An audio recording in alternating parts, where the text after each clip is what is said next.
God damn. Is it live? I'm being solo today. Hooray. I was playing with the mic things. I gotta see if it actually works. Hooray. Sounds good. Alright, I'm just turning this up.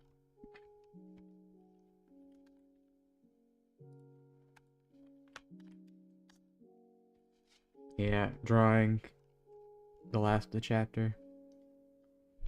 Fun stuff.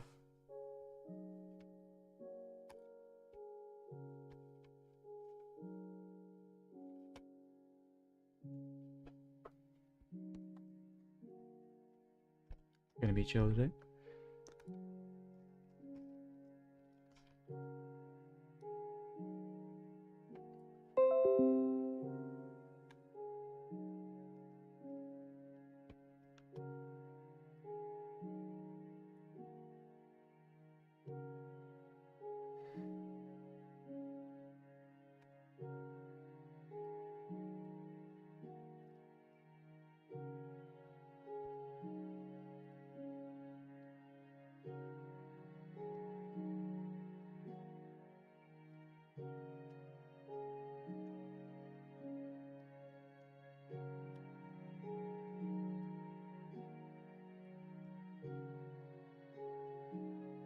Welcome back, ASX.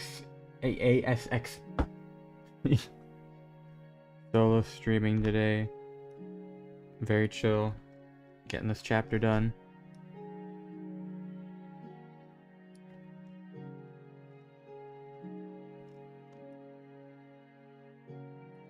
There's no brain rot content on the side, so it's gonna be incredibly boring.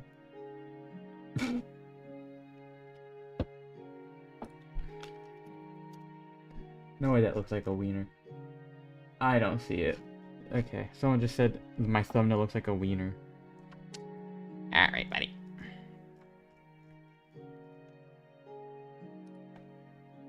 I'd expect folk escape incredible. Yeah. Hey, I'm saying that to Juke.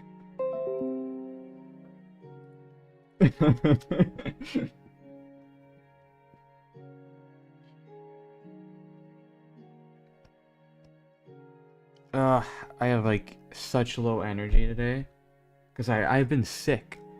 There's this thing called a stomach bug that makes it so you can't eat anything and you lose like 10 pounds in 2 weeks, which is pretty cool if you want to lose weight, but it's not healthy to lose it that quickly. But at the same time, I don't have to lose the weight that I got over the holidays anymore. But at the same time, I'm also incredibly tired. I'm pretty sure my muscles are like atrophying. It's really awesome.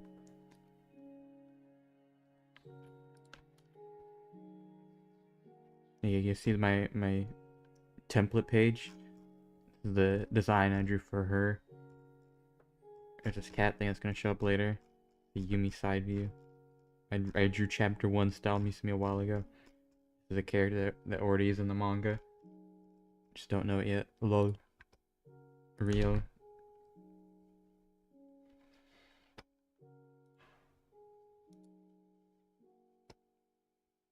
I'm not gonna go outside, so I'm gonna be streaming for like 10 hours. Yeah. I'm gonna starve and stream for 10 hours. I'm gonna be fasting like I'm Gandhi.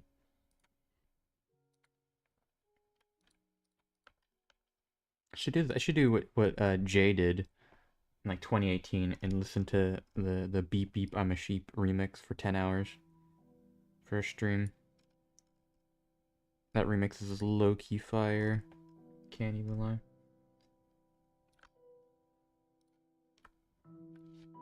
I did not warm up today, but I don't have to because I'm only polishing panels, which takes like no effort. Well, takes effort, but like it's a lot easier than coming up with the actual panels themselves.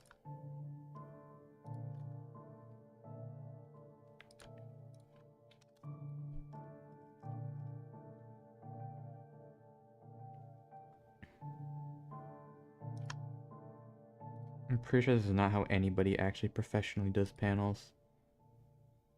Maybe it is. I don't know. I've gotten pretty good at it.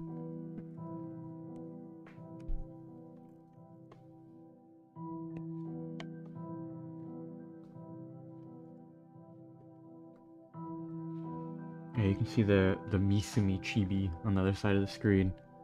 I'm gonna be drawing one every single day before I start streaming. That was actually my warm-up. I'm gonna keep drawing just chibis. And then I'll just have them pile up until I have every character. And no one will be able to see what I'm drawing.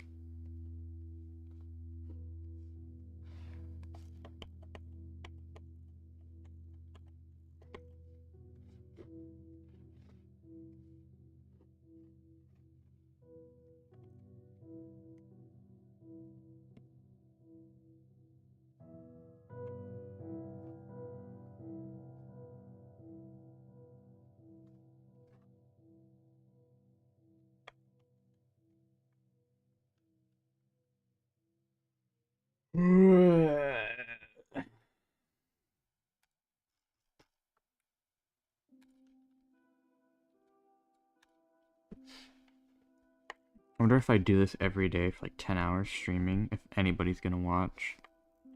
Like, aside from like a handful of people. I know streaming is like one of the most difficult things to actually get into. Which I don't really care. I'm just doing this so I can stream drawing because I always draw anyway. Might as well stream it so I don't just sit here doing nothing. But just only drawing, because I'm not only doing nothing, I'm drawing. Very articulate today. But you know, what I notice a lot of streamers is that they'll say they make like content or whatever and they'll upload once a month to like a YouTube channel maybe. And they'll have like their most viewed videos, like 500 views of them just like a clip of a game where they have like their friend yapping or something and they upload it and well, it's their most viewed video because it just got randomly, like, slightly boosted in the algorithm. And that's their only, like, any indication that they've done anything on the internet, streaming-wise. Otherwise, they just stream, like, once a year or something like that. Some game. And they don't even do anything. They have the most dry personality ever. I've seen so many people like that. Like, their personality doesn't exist, and they stream anyway. And then when you join their stream, they act almost offended that you're even watching them. They're like, they just ignore your existence. They don't even care that you're watching them. It feels like you're intruding on like their friend group, and you're not supposed to be there. Like my bad. I've seen so many people like that, and people that just act like they're big shots. Like, oh my god, I'm a streamer. I'm streaming some crappy games, so I'm all of a sudden this guy or something. If you ever donate to those people, they forget you exist in like 2 seconds. Like if somebody donated a single dollar to me, I would be on my knees, bro. I would be thanking them for lineages, for generations. And these people out here, they're just like, yeah, money. No, it's disgusting. Like, my question to those people is, why are you streaming? For what purpose are you streaming? Is it just because you want to? Do you want to convince your mom that you're not unemployed? Because I swear that's what most of these people that are streamers do. Quote-unquote streamers. Their mom tells them to get a job, so they hop on Twitch and they start streaming. And they're like, see, mom, I'm doing something. And their parents, like, they don't have enough energy. They didn't raise them right, so they can't even bother to yell at them because, oh, it's too much work to just argue at that point. And I see so many people like that. Exactly. You get it. You understand what I mean. Like, I need a job, don't get me wrong. But I'm in college right now. These people, they're not even in college. What they're doing, they're playing, like, Call of Duty all day. And my question is, how are people playing Call of Duty? I think I played one Call of Duty game, and that was, like, Modern Warfare 3. It was alright. But at a certain point, what are you doing? Like, you just have a gun, and you're shooting people, and that's it. That's the whole experience. I don't know. I feel like competitive games in general are such a waste of time. I don't know. Like, people that play, what, Rainbow Six Siege or whatever that game is, they'll hop on, and they're just like, the only gameplay is, I need to increase my rank. Like, they're not even having fun. They're not even enjoying playing the game. Just, oh, I need to increase my rank. For who? For what? Like, are you gonna like apply to Walmart and be like, I have like, I don't know, competitive rank, insert rank on this game, and they're gonna hire you. They're gonna be like on their knees, like, we need you. Like, no, it's not gonna do anything for you. And I'm sure there's some people that enjoy the competitive nature of it, but most people that do it aren't even good. They're wasting their time playing these games that they're not even good at, and it makes no sense to me. You see, if a game is trying to force me to play for whatever arbitrary reason, I don't care about whatever consequence there is if I don't do whatever arbitrary thing they want me to do. I'm gonna close the game, because, you know, think about like Fortnite or something. You're gonna spend hundreds of dollars like maxing out all the battle passes or whatever. Oh, I need to increase my rank and not improve. Yeah, that's the other thing. Like, I've seen similar mentalities with drawing. Back when before I made my manga, I had this group chat, and this guy was always complaining, I need more views. I want to be famous on his art on Twitter or whatever. And I looked, and his drawings looked up. They looked like he opened MS Paint and like referenced a blow up doll. It was disgusting, and he was crying that his friends were getting more likes than him. First of all, don't post anything. Just improve your art. Because here's what I did for the first, I want to say, I've been digitally drawing for about 4 years now, and I only started taking it seriously 2 years ago when I started my manga. What I realized is that the people that get nowhere are the ones that always post on social media. For the first pretty much 3 years of me drawing, I didn't post a single drawing anywhere. Like, maybe a couple times I would share, like, something I made on Newgrounds, I think. I think I posted twice on Newgrounds, and that was it. And that was when I just started. And I just didn't bother, because I didn't care. And so for years, I would just draw constantly, improving my art, and I wouldn't share it anywhere. I would focus purely on drawing, because I wanted to draw. I wanted to get good. I thought if I could draw really well, I would like that. And so I did it. I started practicing, and it's not like I'm incredible now. I'm better than a lot of people, sure, but I'm at a point now where I do have to sort of build up something tangible, just so I can make some extra money on the side from it. But at the same time, like, I don't post on social media either. I really dislike social media, because it's just, I don't know. It's disgusting to me. Feels like there's no integrity to it when you're drawing something for likes or whatever. And that's why I hardly ever take commissions either. Because if I'm drawing for someone else, I'm drawing something that I'm not really wanting to draw. And the only caveat to that is if I'm drawing for free something, because then I'm drawing something that the person, you know, isn't paying for, but I'm able to do it out of, like, a gift almost. And the aspect of impressing them with something I'm doing for free is motivating enough for me to do that. But also at the same time, I don't always have time to do that. I used to do that a lot when I was lesser skilled. But now that I have a lot of stuff to focus on with my manga, trying to get this project done, which I am on, like, year 2 of the manga, but it's gonna be, at least if I can maintain a good pace, which I think streaming is gonna help me do that, but probably 4 more years until the manga's done, if I actually am able to lock in and focus on stuff.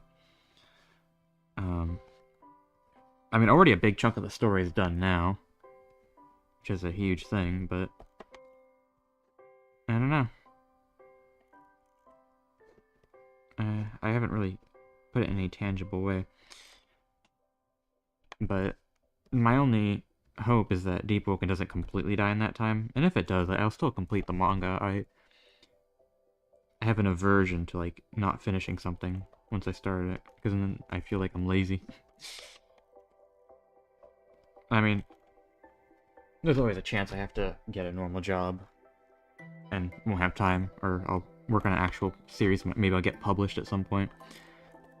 But, you know, I'm not praying, or praying is not the word. I'm not counting on me ever getting published as an artist. The people who actually make manga are so talented, and they work ridiculously hard to actually get that stuff out. I'm kind of just trying to follow in those footsteps, but who knows? Maybe I'll get to that point sometime.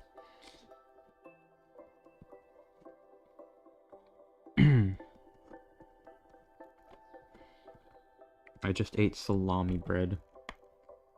I wasn't gonna have anything on the bread. Actually, I was gonna eat the bread plain, because my mom makes a really freaking good bread.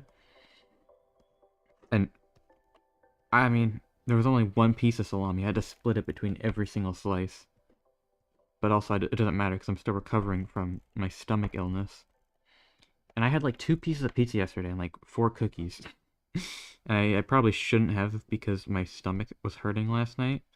And I had to take antacids because I could feel it in my throat. It was great. It was wonderful. So I have to give I was fine for a while, but I kind of ate too much stuff while my stomach was recovering.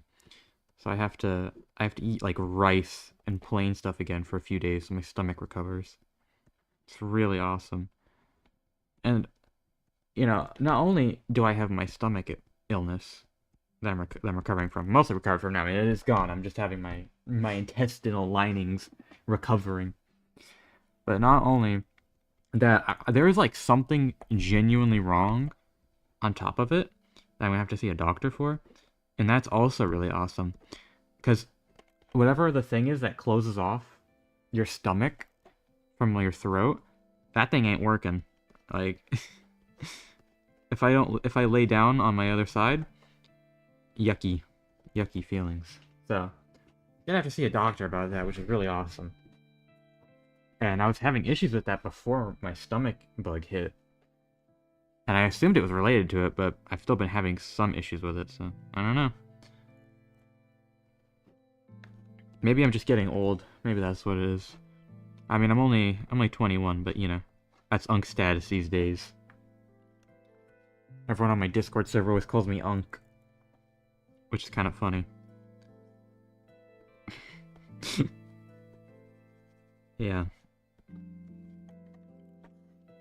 You know, can we talk about how, like, horrifying it is to drive a car? Because, like, the last time I practiced driving, listen, I'm 21, I should have my license. I still only have my permit. And it's not because, like, I can't drive, it's because I'm too scared to drive. Like, and nobody seems to like, I mean, people get it, but people are just like, whatever, you have to get over it. And it's like, I live in the great United States of America, right? Where the zoning laws make it so that if I want to go to the gas station, which is down the road, I can't do that. I can't walk there. I'll get hit by a car. Because there's no sidewalks. And if I try to walk off the side of the road, I'm going to get eaten by an alligator because there's ditches everywhere full of gators. Because I live in Florida. You know, go figure.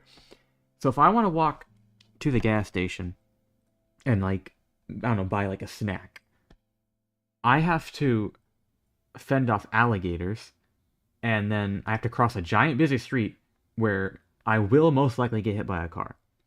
Now, it's possible. I could do that. But if I want like a bag of chips from the store, the risk versus reward factor just does not compute in that case. Because why would I risk permanently injuring myself? You know, imagine, that's one of my biggest fears, actually. I get hit by a car, or something happens to me, and then I can't use my, or like I get in a car crash and I can't use my arms. Like, imagine I have to get my arms amputated. I mean, I would be stuck drawing with my feet, and I can't really draw with my feet. So, you know what I would have to do? I would have to be sentenced to the worst fate any artist can be, and that is making exclusively pixel art. Because with pixel art, you just have to move a pointer, and then select a color. Like, I would have to use my feet and draw pixel art. And here's the thing that sucks about pixel art. There's a skill, what do they call it? like a learning curve. Yeah, there's a learning curve with pixel art, where the baseline of pixel art is the first level. I just downloaded Minecraft or Terraria for like the first time. I'm like a 10-year-old child, and then a few years later I want to do some art, and oh, pixel art, it's easy, it's just pixels. So then they make some goofy pixel art, and it looks terrible. But because it's pixel art, it's low resolution enough where it's passable, quote unquote passable. And you'll see this with a lot of indie games too, where they don't have any artistic talent, so they just use pixel art, and it looks terrible. Because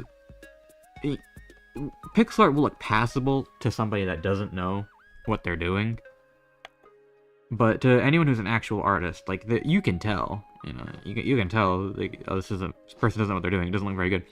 I don't know if you guys remember who Grande is, the guy that had like a doctor's degree or whatever, and then decided to make stupid memes, and then everyone started posting on his Twitter the clip from Full Metal Jacket where he's like, "You will not laugh," and they put Grande meme disclaimer, and then you just scroll down, it's like, "You will not laugh, you will not laugh." Funniest thing ever. I've always, like, in 2017 Grande was funny, alright? And it's because in 2017 the requirement for being funny was you take a meme and you edit it in some way that's quote unquote original. That was all you gotta do. Like nowadays, you just have to understand whatever inside joke and spam it as many times as possible. Back then, you just took a meme, just any clip, and just morphed it in any way, and it was all of a sudden funny. Now, what Grande did, he understood basic video editing, and so everyone loved his stuff. But the problem is he never evolved past that, and so he just kept doing that until the more modern era now, where that doesn't fly. It's not funny, and his career is basically dead. And so what he did, Grande made an indie game. Ooh. And yeah, I'm sure you guys know the Squidward image where it's like, "Oh, daring today, aren't we?" Yeah, he was that meme where it's like, "Oh, indie game, pixel art, ooh, top down 2D RPG pixel art indie game. Oh, daring today, aren't we?" That's what it is. I looked at it. It looked like the textures were so bland, I guess is the right way to put it.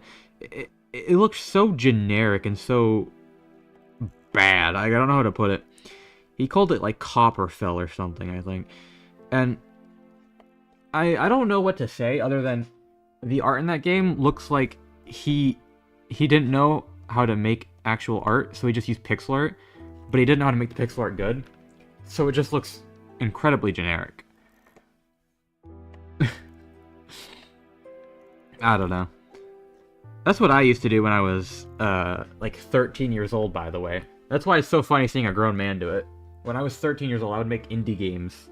I'm pretty sure I made them all in Scratch, but I would just use pixel art because I didn't know how to draw back then. And what's hilarious is when I was 14, I made a Roblox game with pixel art. And that actually made me like thousands of dollars. So I don't know, maybe it works. Maybe it works. Like, I still have, like, generational Roblox wealth from that game, even though it shut down, because I got a cease and desist from Mojang, even though I didn't use any Minecraft assets. We love Mojang so much. But, yeah, 1K as a kid? No, not 1K, I made multiple thousands. I made, like, okay, when I was 14, okay, I want to put this in perspective.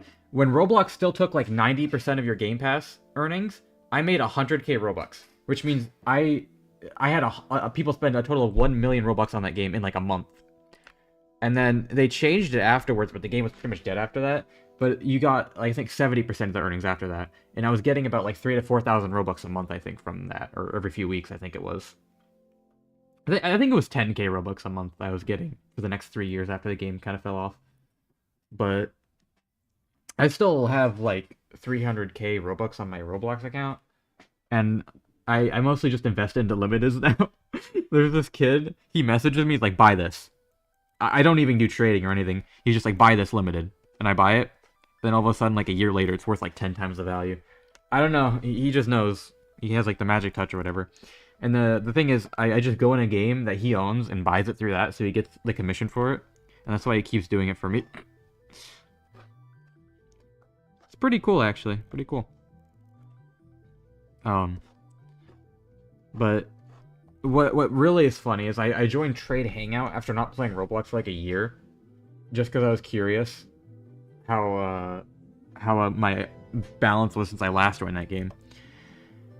And I was crowded by the entire lobby, like, how do you do trading? You're so rich, how do you do trading? It's like, I don't trade. And someone was trying to eat me. I'm like, what? I'm a grown freaking person, and you're, like, trying to eat me. For what purpose? And, yeah. Roblox is a wonderful platform, you know? People just openly trying to get themselves into bad situations. You know, if I ever had a child, which I will not have a child, not in this economy, not in this world. If I make the most terrible advice, you know what I told him? I told him the amount of money you'll make from trading, like the how difficult it is to trade up your stuff with Robux. What I told them, you will make more Robux, not trading. Just get a job and buy it. Because here's the thing. For like what, $100 you can get, I think 10k Robux. Yeah, I think that's right. All you have to do, work a normal job for like, you know, work full time for like 2 weeks. You'll get like $1,000 or something, like a minimum wage job. That's 100k Robux right there. Like, instantly, boom, you can buy 100k Robux. So, all you have to do, technically speaking, if you work a minimum wage job over the summer and get like $2,000, that's what, like, let me do the math. That's like, yeah, like 200k Robux. I mean, my game that was passively making money from that I had to develop like a crap ton. It would have taken me like a year to get that much. My friend just said I got 10 subs. How did I get 10 subs? Did people actually subscribe to me for my terrible streaming? Let me check my analytics. Hop on, my friend's gonna hop on stream. How do I see? Is it YouTube Studio? I have not touched YouTube in ages. My subscribers look the same. Anyway.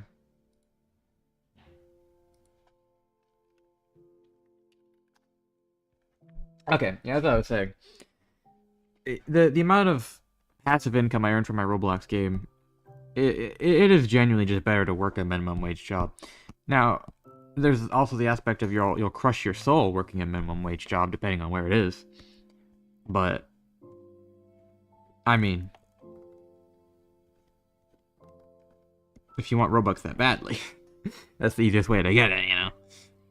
But I kind of realized something as I got older. It's that, like, the only reason you want Robux on Roblox is for two things. Making games easier, or trying to impress people. Because, you know, if you have an avatar, you're trying to impress people. And to a degree, it can be fun. I mean, if you're trying to troll with, like, a silly avatar, but for most intents and purposes, the reason people want any items on Roblox is some societal, like, value that they gain towards other people. And you have to think about it, like, by the time you can work a job, I mean, you're playing a children's game. You're trying to impress children at that point if you're working a job to get Robux. And I don't know about you, but for what purpose do you have to impress children? That just seems kind of weird to me. I can't even lie. And that's why I don't even play Roblox anymore. I stopped playing it, like, when I started my manga, I think, is when I stopped playing it. So, you know, 2 years ago. The only times I play it now is if I'm trolling with my friend. Which is fun, because we just yap about stupid stuff and have silly avatars. It's a good time, you know? But we're doing it for ourselves, to have fun with each other. We're not doing it to to play with a bunch of children. In fact, that's the worst part about it, is the fact that it's just a bunch of children. They're so annoying. But yeah, like, that's the big problem with any of these online games, that when you're older, you realize it's just children. It's just all children. You can't do anything, like, meaningful, because it's just children. And me and my friend were playing, like, Mike Up the other day with our avatars, and we had these buff Mob Psycho characters from the anime Mob Psycho 100, and we called it Mog Psycho 100. It was really funny. But oh my god, my stomach acid is bothering me again. I probably developed, like, acid reflux or something, just because I ate so much trash over the past year. But, you know, if you want advice on what to eat, if you don't want to eat trash, you just eat rice, potatoes, and, you should probably eat greens, too. But rice and potatoes, that stuff's pretty damn good, I can't even lie. Like, you can live off that stuff forever. Anyway, yeah, before that I was just eating, like, I probably had, like, chicken strips, like, every other day. Not exactly the healthiest thing. What about protein? I don't know. I mean, you can just cook regular chicken with your rice. Pretty much. That's what my mom does. She chops up chicken and she cooks it, and I sometimes have it with rice. Pretty damn good, can't even lie. But yeah, you can live off of that. Pretty easy. What was I talking about? I was saying about, yeah, children. Every game is full of children. And you know why? It's because children have so much free time. And I don't know how to feel about that, to be honest. I feel like children should be doing stuff productive, because one thing that always annoys me is there's this thing I'll do where I'll come up with, like, a silly voice. Like, I'll do, like, an anime character voice because it's silly, or like a character voice, and I'll ask people, tell me what to say in that voice. Now, obviously, like, not everyone's gonna have an idea at the exact moment, but what I've noticed is that nobody ever has any idea of what to tell me to say in a character voice. Nobody ever can even conceive of a possible phrase for me to say, so I'm left doing it on my own. Like, I get it. It's like, you probably don't even care. You know, like, oh, silly character voice. Ah, like, you should be the jester making me laugh. I shouldn't put any work into it, right? But I feel like, out of, like, at least trying to engage with the joke, you should try to just come up with something for me to say. Like, anytime everyone's ever asked me for, like, an example of what to say, I've always had the courtesy to come up with, "It's so bad." What's so bad, Pop Bot? I gotta make you a mod, Pop.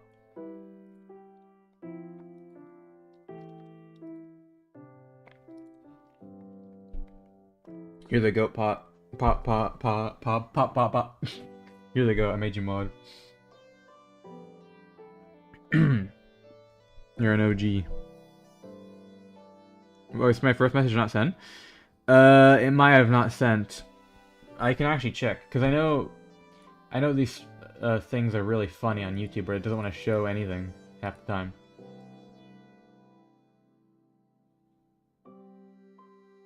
I have no idea. Yeah, it should have, like, held it. Nope, it just did not send any message. I love YouTube, it's really good. Commentary, what you're saying about kids being annoying. Which part was that? I said a lot of stuff about kids being annoying.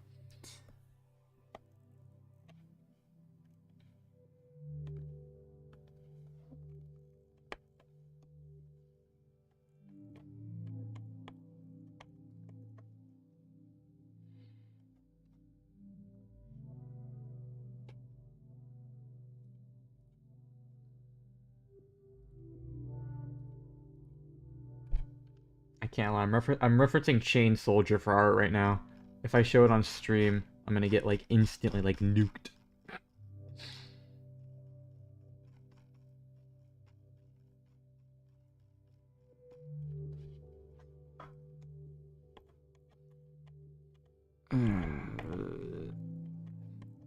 love drawing arms. They have so many rules. So many fun rules drawing arms.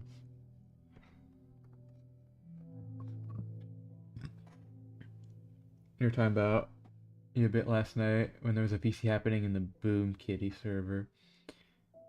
Oh yeah, what'd you say about me? Was it very nice? Oh, there was a revival. Dude, I've still checkmarked every single daily in that server for the past like 4 years. Oh man. Squiggle Rhythm! I love that song. Yeah, I was a bit of a butt to Ark about it. I was like, I'll literally pay you money to finish this. And he's like, dude, just don't put my name in. Because I had to release the album. I was stuck releasing it at an earlier date than when he would be able to actually help finish that song.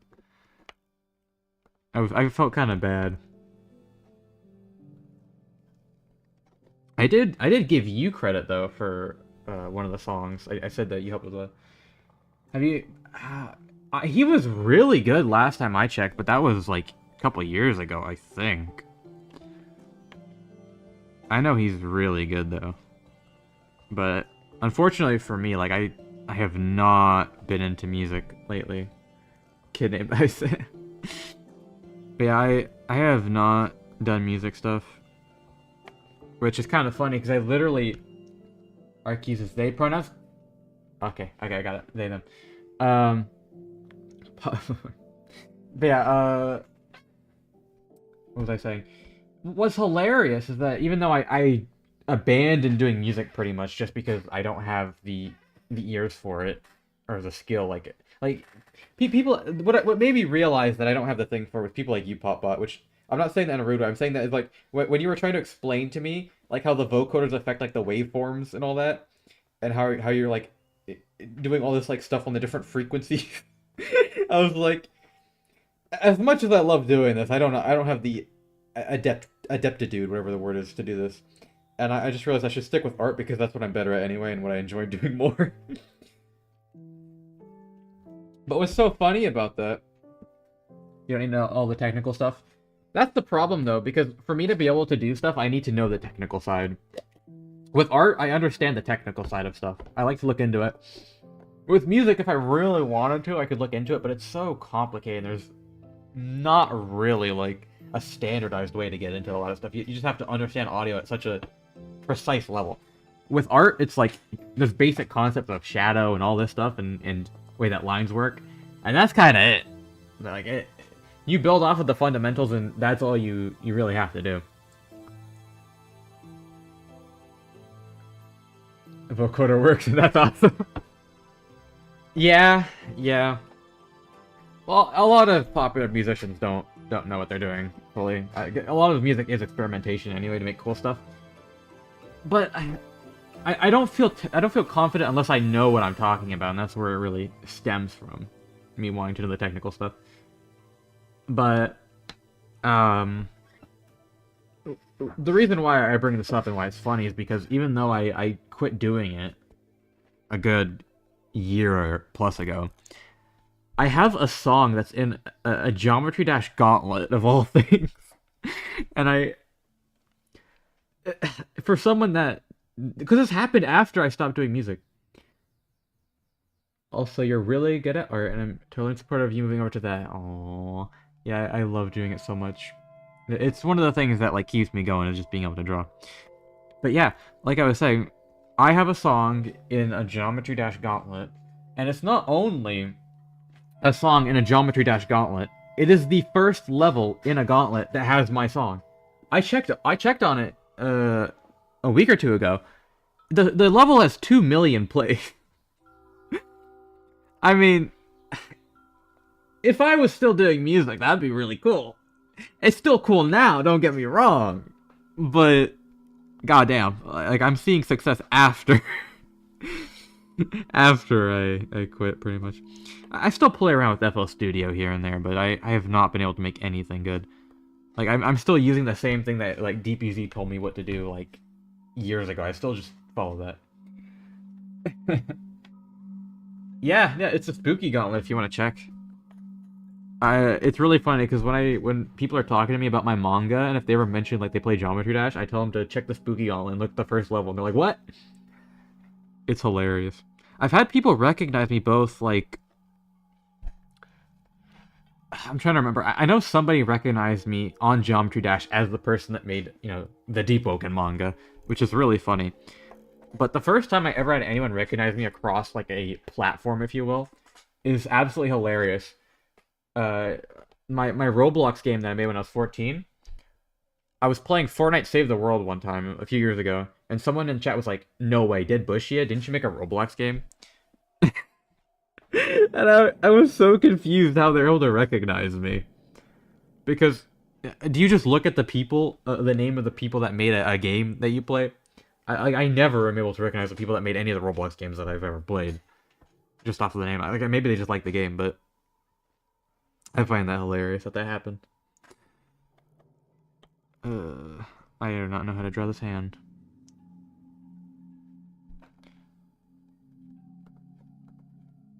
But yeah. I think this is sort of right. Yeah, that looks good. But yeah. I just hope my art stuff will be successful as well. Which, it's the only VOD that's not gonna get nuked off the face of the earth, probably. Yeah, I feel like many people in our little group from a few years ago, like, a really disappointing amount of influence on niche circles on the internet, totally unrelated to what we were doing. I think part of that is just because the ones that were notable from our group had some kind of passion or drive for creativity that kind of just expanded out into other things after there was less about. I can't speak. Just kind of expanded out into. Yeah, my stomach actually keeps bothering me, so it keeps messing my words. But yeah, I think we just all like had a level of creativity that we both kind of understood between each other, and so it kind of makes sense that we would continue that passion and other stuff. But it's kind of funny because I'm like the most popular artist in the DEEPWOKEN community, as far as I know. Like, a lot of people don't know who I am, but a lot of people know who I am compared to any other artist in the community. And what's funny about that, too, is the fact that I'm, like, one of the most hated artists in the community as well. Because nothing of my own doing, basically. It's just entirely the fact that people in the DEEPWOKEN community hate fan service, like, with a passion. And a lot of people like it, sure, but a lot of people just are like, "Ew, disgusting gooner manga," and then they, like, just avoid anything related to me. Which is kind of sad, because a lot of my manga is just shirtless dudes fighting with, like, a lot of silly powers that I, well, all the powers are based off of DEEPWOKEN, but I use them in ways that I think are pretty fun and creative, but people will just completely ignore the thousands of hours I poured into making all these fights and everything. Just because there's a few girls in a bikini. Like, what are we doing?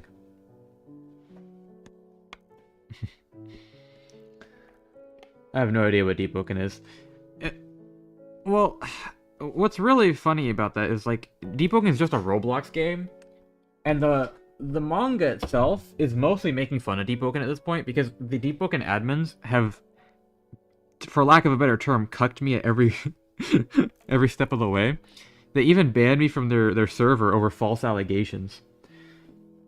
But yeah, people get so weird about slightly horny and they're like, "Oh my god, it's not that serious." Yeah, that's what pisses me off. Like, I think what it is that people are so unexposed to anything in reality that anything slightly suggestive they just freak out at. And what even is astounding to me more about that, if you don't like, just ignore it. Yeah, and what is even more astounding about that is one of the people that was the most against me, they're a gooner addict themselves. There's something awful stigma about suggestive art. Yeah. And it's gone to a point where if you're referencing nude models to learn how to draw, people, 11 years old, yep, That's when this one person that was hating on me was addicted to gooning at that age. Yeah. But no, I'm the gooner. Even though I grew up Mormon, I didn't even see a single woman. What? I didn't even see a single naked woman until I was like, like maybe like 16. But, yeah. I as I was saying, when I reference like any nude model or anything, if I tell someone about like, oh, I was just doing this, they're like, yeah, sure, you're just referencing it. Sure, you're referencing it. If I wanted to look at something for my own personal pleasure, I wouldn't care. I would just look at it. I'm not gonna try to like defend, like, oh, I was just looking. No, I'll admit to it. Yeah, people have internalized fears of their own sexuality and project other people on them. When I step outside more character circles, it's just so bad. Yeah, I think part of it is also like a purity culture. Very perpetuated by just Western ideologies. Not to sound like a chud or whatever. But when you look at like Japanese media, they're so unashamed about it. Like there's fan service and everything. Like to a point where it's even problematic to a degree, but it doesn't hurt anyone, and the people in Japan never like overreact to it as far as I know. Like maybe there is some sort of stuff going on there, but you never ever really see anything about that. It's so bad in anything Western related. And that's what I've really realized when I'm making my DEEPWOKEN manga. I'll have a woman in a bikini and people will freak out at it, but something like a Black Clover, which is a manga made for young teenagers, which is very popular, has its own anime and everything. You know, Black Clover, it's a popular series. If you go in the manga, you can see women completely naked with just their nipples censored by like, well, sorry. No, like they have like the steam over them or whatever, but because it's black and white, it just looks like they're naked. And that is infinitely worse than anything I've done in my manga. And yet, my manga is orientated towards older teenagers, but I am somehow this evil, like, gooner person because of it. Like, can we just be normal? Like, yes, people are hot. Listen, that's the other part about it. If you think about the purpose of our life, the purpose of existing, just in the most basic sense, we were born with genitals and we were born with a desire. You know, most people at least. Like some people aren't. You know, there's people who are ace and all that, but the general thing is we exist to reproduce. All right. So you don't make it so weird. Don't make our literal purpose in existing so weird. You know what I mean? Like if I don't know about that. To be honest, but I see where you're coming from. Well, if you think about it, the reason you exist is because someone reproduced, all right? And the reason anyone does exist is because someone reproduced. Ultimately, the purpose of our creation and the way we evolved was to be able to reproduce more. That's why evolution works the way it does. That's why we evolve in ways that are beneficial to our survival, because it allows us to make the next generation, you know? That's why when someone has like a bad illness, it takes them out of the gene pool, you know, because that's what our lives are technically about. Now, it doesn't mean that's your purpose that you have to follow in life. You don't have to have children. But our biological purpose, technically, is so that we can create the next generation. And that is just a most fundamental, basic sense of that. But people act so weird about anything sexually. Like, listen, you just... yeah! Listen, you know, if a god does exist, you know, that god made us have, you know, our private parts and made us have a desire, you know, involved with that. If he didn't want us to use it, we wouldn't have gotten it. You know what I mean? So, people acting about it like the fact that you even have private parts is some disgusting sin. It's just ridiculous. You know? It's ridiculous, but no, we have to cry about it. For whatever reason, because we were told that, like, if you... and I keep thinking about the scene from the second Borat movie where his daughter was taught that if she touches herself, her hand's gonna get eaten by by your crotch. That's what these people believe, I think, when they see my manga. They're afraid that if they like touch their for like a second, like they're gonna be tempted to touch their thingy, and it's just gonna get their hand bitten off. That's what people that read my manga think, I swear. Because there's no reason why you're so afraid of a woman in a bikini. Like, God forbid you go to a beach. You're gonna have a panic attack.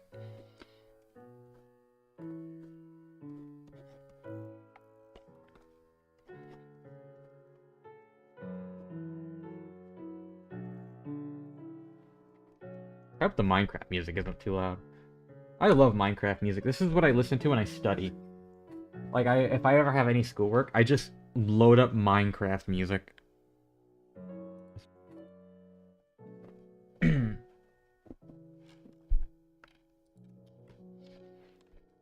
surprised that actually hasn't ruined it for me. Kind of like, I think the funniest part is these people aren't even the religious type.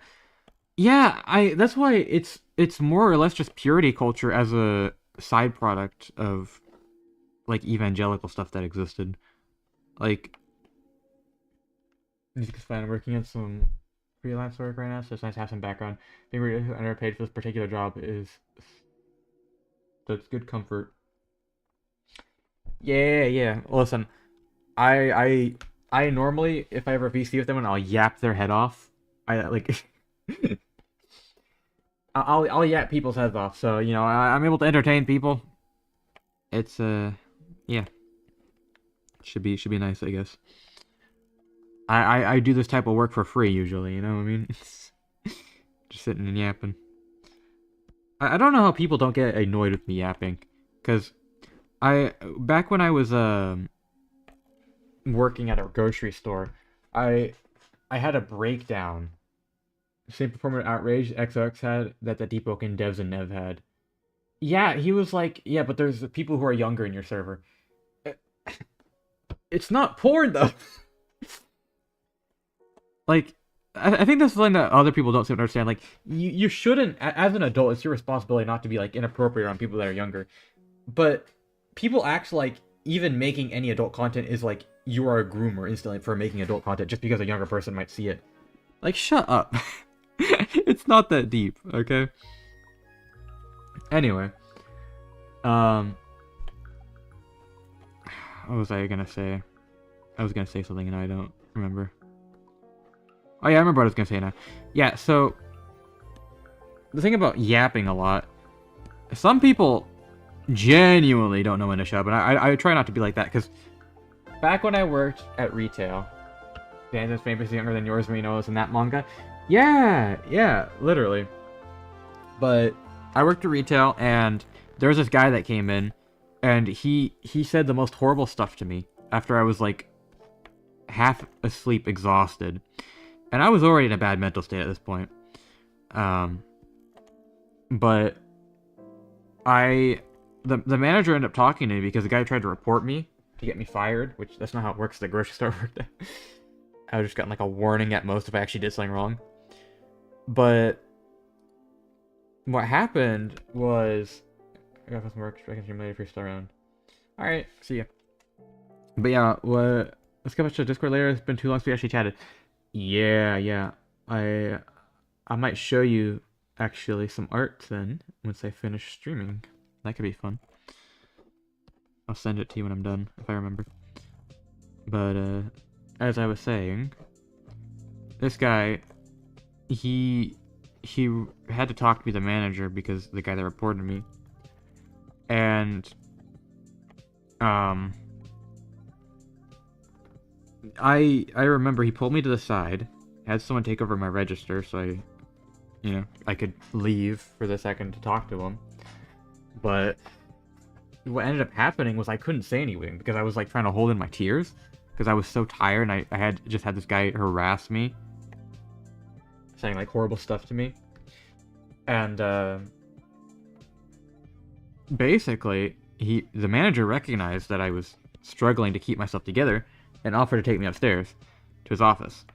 And I ended up going up there and I started crying just blatantly for literally an hour.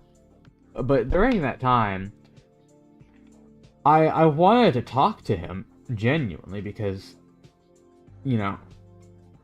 obviously the manager just wants you to get back to work, but at that point in time, I was hoping I could at least, maybe get some help for my issues, because at that point I hadn't really talked with anyone about my issues. Which now, obviously, I'm doing better, because I've talked about it, but at that point, I just boiled up everything inside, and I really wanted to tell him about my mental health problems, but I never got a chance, because he wouldn't shut up. He just kept talking, like he understood me when he didn't. He didn't understand anything. And it pissed me off so much that I wasn't even, like, sad anymore. I was just so annoyed. And I ended up going home after, because I wasn't able to fully calm down. And so he let me go home, even though he tried to be like, well, you should just take your break and then get back to work. Like, I was a complete wreck. There was no way I was going to be able to get back to work, to be honest. So I went home. And I remember just laying in my bed and I fell asleep for like a few hours. Then he's just tone deaf. Yeah, like Eminem. No, this manager is really funny, because what he would do, he would drink White Claw, he would like vape and just watch the NFL draft and stuff, and just in his office. That's what he didn't even do his job. It was actually kind of funny. And there's pros and cons that come with that, but I just can't get over the fact that that's all he did. And he still works as a manager. I think in a different store, but the guy that replaced him was always high on Adderall, and he had a seizure during work because he was like so, like, I think he took too much Adderall, so he had a seizure at work. Really funny stuff.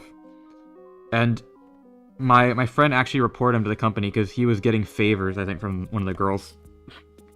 And well, we don't know if he was getting favors or not, but we had this whole joke about how he has store-branded knee pads that he gives the girls, because he would only promote the girls, even if they weren't like qualified at all. He would just only promote women, which that is a whole other deal with that store and women. To put it in a term, he got juice worlded. Yeah, he took all the Adderall because the CEO was gonna inspect his office. So he took all the Adderall and he dropped on the floor. No, but what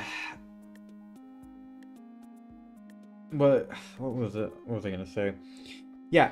Well, what happened was he would only promote the girls, and then I think he might have gotten in trouble for it because my friend reported him. But that store was so creepy towards girls, because a grocery store, I don't think is getting any plays, just trying to get those promotions.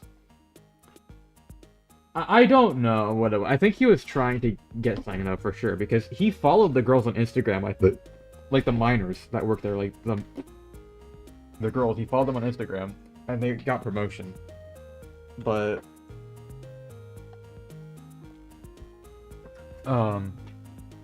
it wasn't just him. It was a problem with that store in general. We literally stalked some of the girls' Instagrams and saw everyone that was following them, and it was dudes from the store. It was so creepy, because these were people that are like in their 20s, like 25, all the way up to like 30, I think. And one of the managers there, he had Genshin Impact wallpaper saved on his Instagram, like Genshin, like the characters from like their feet out and stuff like that. Like, I'm sorry, you're a grown man. What are you doing?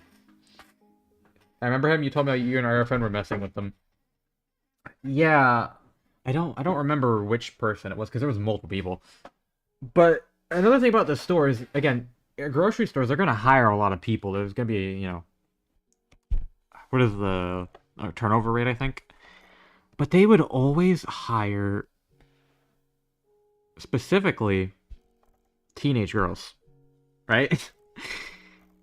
Like, more often than not, it would be teenage girls that they hired, and adults obviously are applying for these places. Don't get me wrong. Like, the store that was down the street from us had like all old people, but this store specifically had so many young girls working there, and the staff would always hang around them and talk to them, and it was so creepy.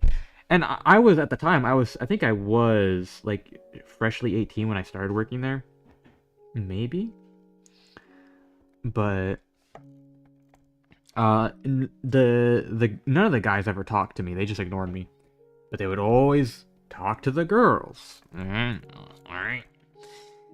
And there's nothing wrong with talking to girls. But again, the store name files. Yep. I'm gonna keep yapping about that store because I have so many stories from there. Like infinite content from the store.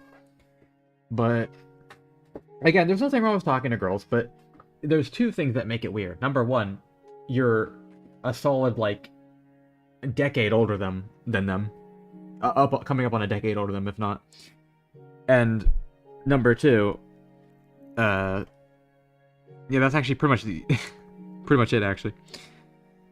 I really hated that place. And there was a reason why I had to quit, basically. But the reason I quit was mostly because the customers were terrible. There was this one guy that would always have a scooter, and he would go around, he'd play like old like rock songs on a scooter and just like blast them and just go around the store, and nobody ever did anything about it. They just let him exist.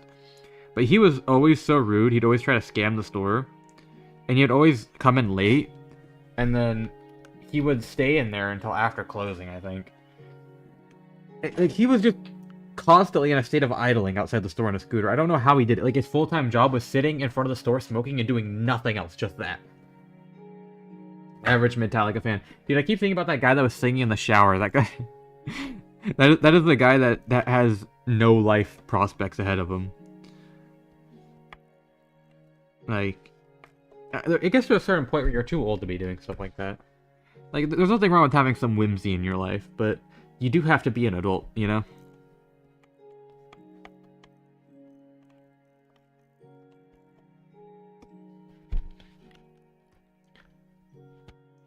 How long have I... Yeah, I spent a full hour doing line art. That's really good pacing. I mean, the line art looks good. I shouldn't be spending that long doing line art, I think. I don't know, I think other mangakas take longer. I mean, it's technically all line art, but... I like to make my stuff look like anime studio quality level line art, which obviously it's not. But it's not that far off. My message got sent to the underworld. Dude, that's what I love about YouTube. They keep deleting any message you send because they just feel like it.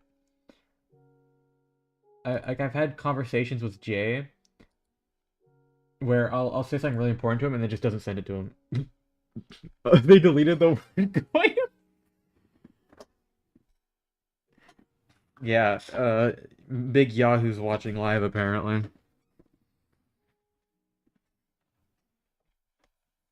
Kind of funny though, wouldn't they want you to say that word? Because that's what they say. Who knows?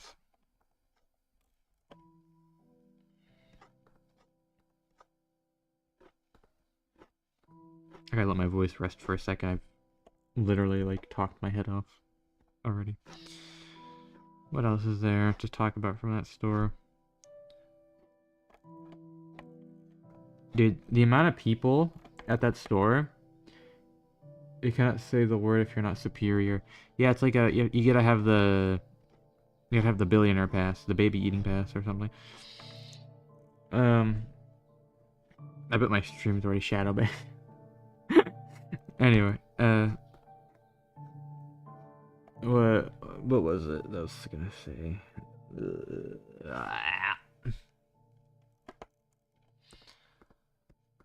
Yeah, at the store, people would get so mad about me wearing a mask. Now, people don't seem to understand a very simple thing about masks, and that thing is, yes, air particles can get through it. You're not going to be completely safe from someone coughing on you. But that's not the point of wearing a mask. Like Dream said, that's not what the point of the mask is. It's the point of the mask is you're not touching your face, and that's how you get sick, is by touching your face. Most illnesses are caused by you touching your face. That is how it is. When you wear a mask, you are covering your face so you don't touch it. And that was the one thing that stopped me from getting sick like every other month at that store, because I got sick 2 times in 1 month at that store before I started wearing a mask. Once I started wearing a mask, I didn't get sick for the next 2 whole years. And these people, they come up to me and they're like, "You don't need to wear a mask. It doesn't work, you know." Have you even tried it? Do you even have an ounce, a fraction of the experience that I have where it actually does work and there's a reason behind it, not just what they think? That's what pisses me off the most about people. They don't know how to mind their own business. If someone is doing something, assume that they understand it more than you understand it. People just feel like they're intelligent.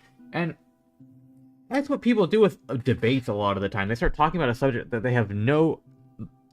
They start talking about a subject that they have no expertise in. Like, that is a Redditor's specialty, is to be an expert on something that they just learned about yesterday. And then talk down to somebody who's worked in that field for like 20 years. It's astounding. It is genuinely astounding. I don't know how that level of arrogance even exists. But I guess that the human desire to feel superior always finds a way somehow.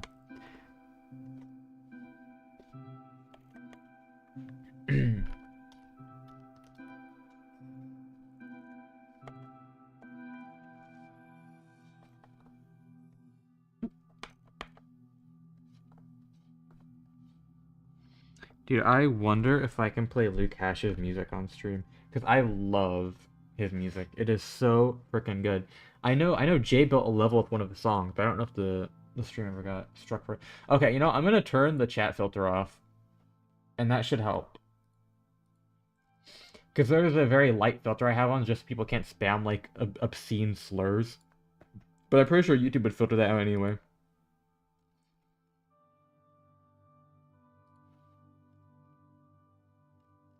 Where the hell is it?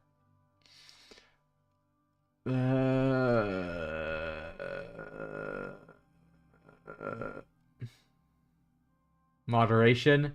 None. There we go. You know, Juke, how about I just make you a moderator?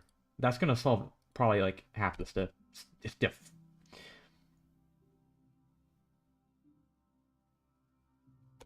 There you go, Juke.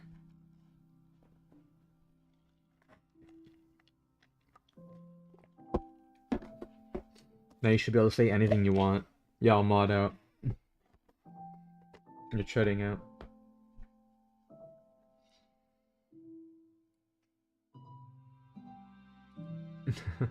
Dude, that video had me dying. What do you say? We should teach 5G towers are making anything. He's talking about they should teach homeless people how to play Fortnite. Why? What is that gonna accomplish? He had a point though. Like if I saw some homeless guy cranking 90s, I would maybe toss him 20 bucks.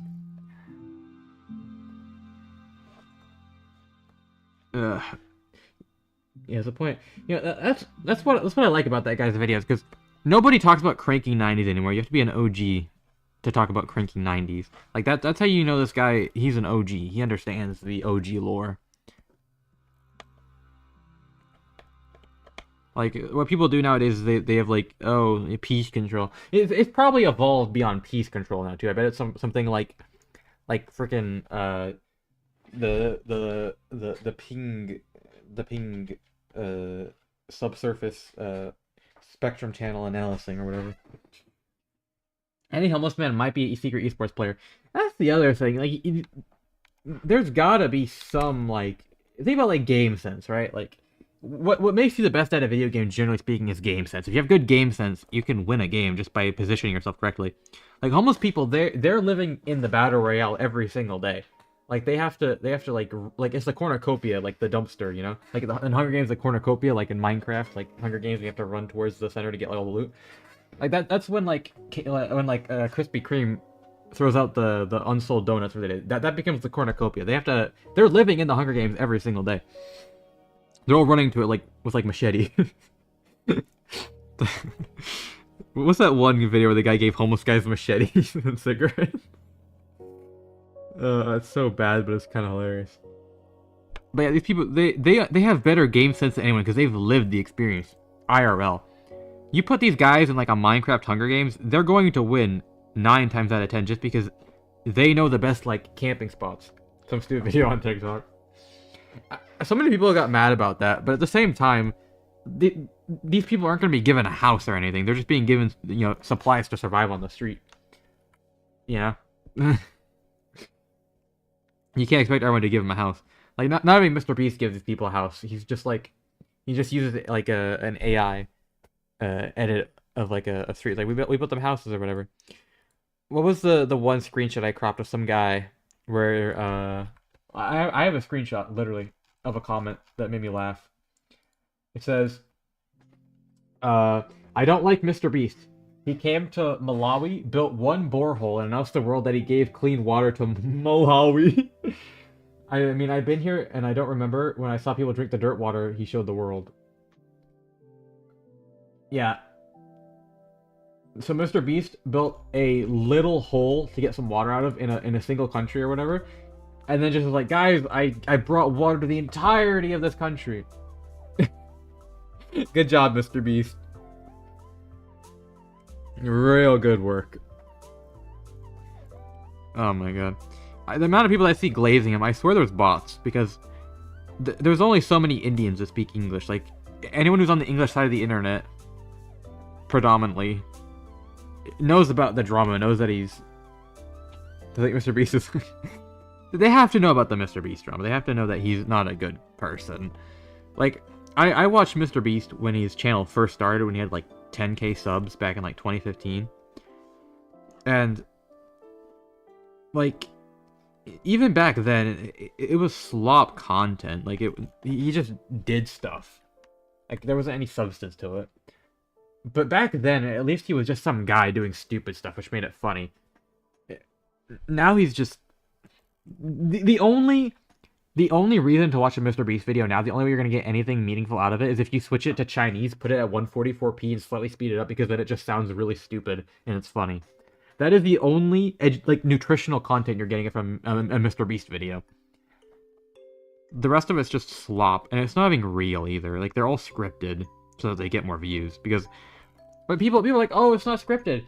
But, of course it's scripted. Why wouldn't it be scripted? Do you think Mr. Beast is going to risk millions of dollars of potentially flunking, like, a whole video just so he can have authenticity? Like, that's just a liability at that point. He's not gonna make it authentic. He's gonna script it to get the most retention because he is a greedy bum, and then he's gonna use that money and he's gonna gamble with Mark Rober in Utah on illegal sites. We love Mark Rober. Listen, Mark Rober was a NASA scientist. There was no reason for him to sell out on YouTube. Like how? Genuinely, how? How did he fall off that hard? It's astounding to me. And the funniest thing about the video of him gambling with Mr. Beast in Utah legally is the fact that he started covering his face and walking away because he knew he was guilty. He knew he was doing bad stuff. Like, you think they were only illegally gambling there? No. If you've ever seen the Wolf of Wall Street, the clip where they were, like, doing illegal stuff and they had, like, a bunch of, like, girls that were, like, naked. That Mark Rober, I guarantee, if he has a wife, he is cheating on her every single day at Mr. Beast parties, okay? Mark Rober is getting down with it, okay? I can guarantee Mark Rober gets more girls on any day than, like, the most active, like, people in the world, you know what I mean? Like, he is getting it up. No way, check Discord. Okay. What? Balloons Tower Defense 6 X Fortnite March 28th? How? How? I might have to re-download Fortnite. No way. Okay. Is it... Who's collabing with who? Are they both collabing with each other?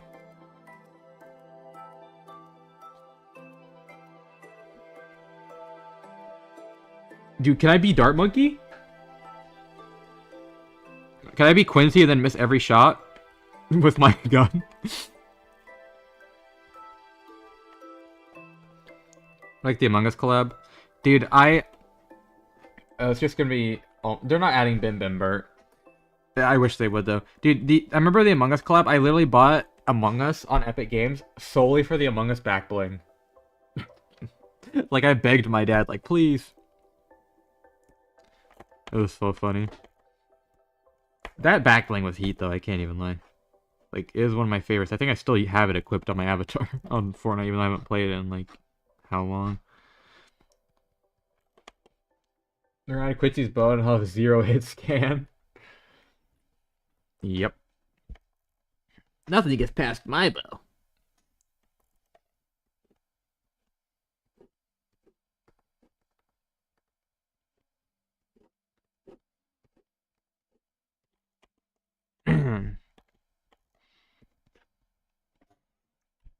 Okay, is it playlist not looping? No, it's because the audio is so low quality. But Ninja can you confirm it? It's not a leak. God damn. We're gonna have Sada in Fortnite, and she's gonna have a fat freaking butt. she's gonna get the Fortnite proportions, and then ISAB's gonna start gooning to Sada. Dude, I gave this guy a very sharp chin. BMC song. Dude, if they add Street Party to Fortnite as a jam track, that would be awesome.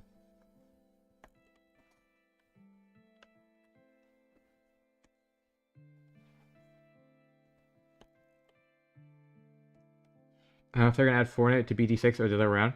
I have no idea how you would add any of the monkeys into Fortnite. Like, the proportions just don't add up. It would have to be one of those gimmick skins where it's not, like, exact, I guess. Like, I don't know how you would do it. But what it could be, sidekicks? Maybe? I mean, you could probably add a dart monkey if you really tried into a Fortnite skin. But, I don't know. Like my Monokuma and Pet Fishing. Dude, I need there to be Monokuma in Fortnite. I'm gonna start sending my stream to my friend. Let's see if he joins. But dude, if they added Monokuma to Fortnite, that would... I wouldn't be able to not download that game again. It's gonna eat my hard drive space. All over, and I can almost guarantee it. Oh my god. My throat's killing me again.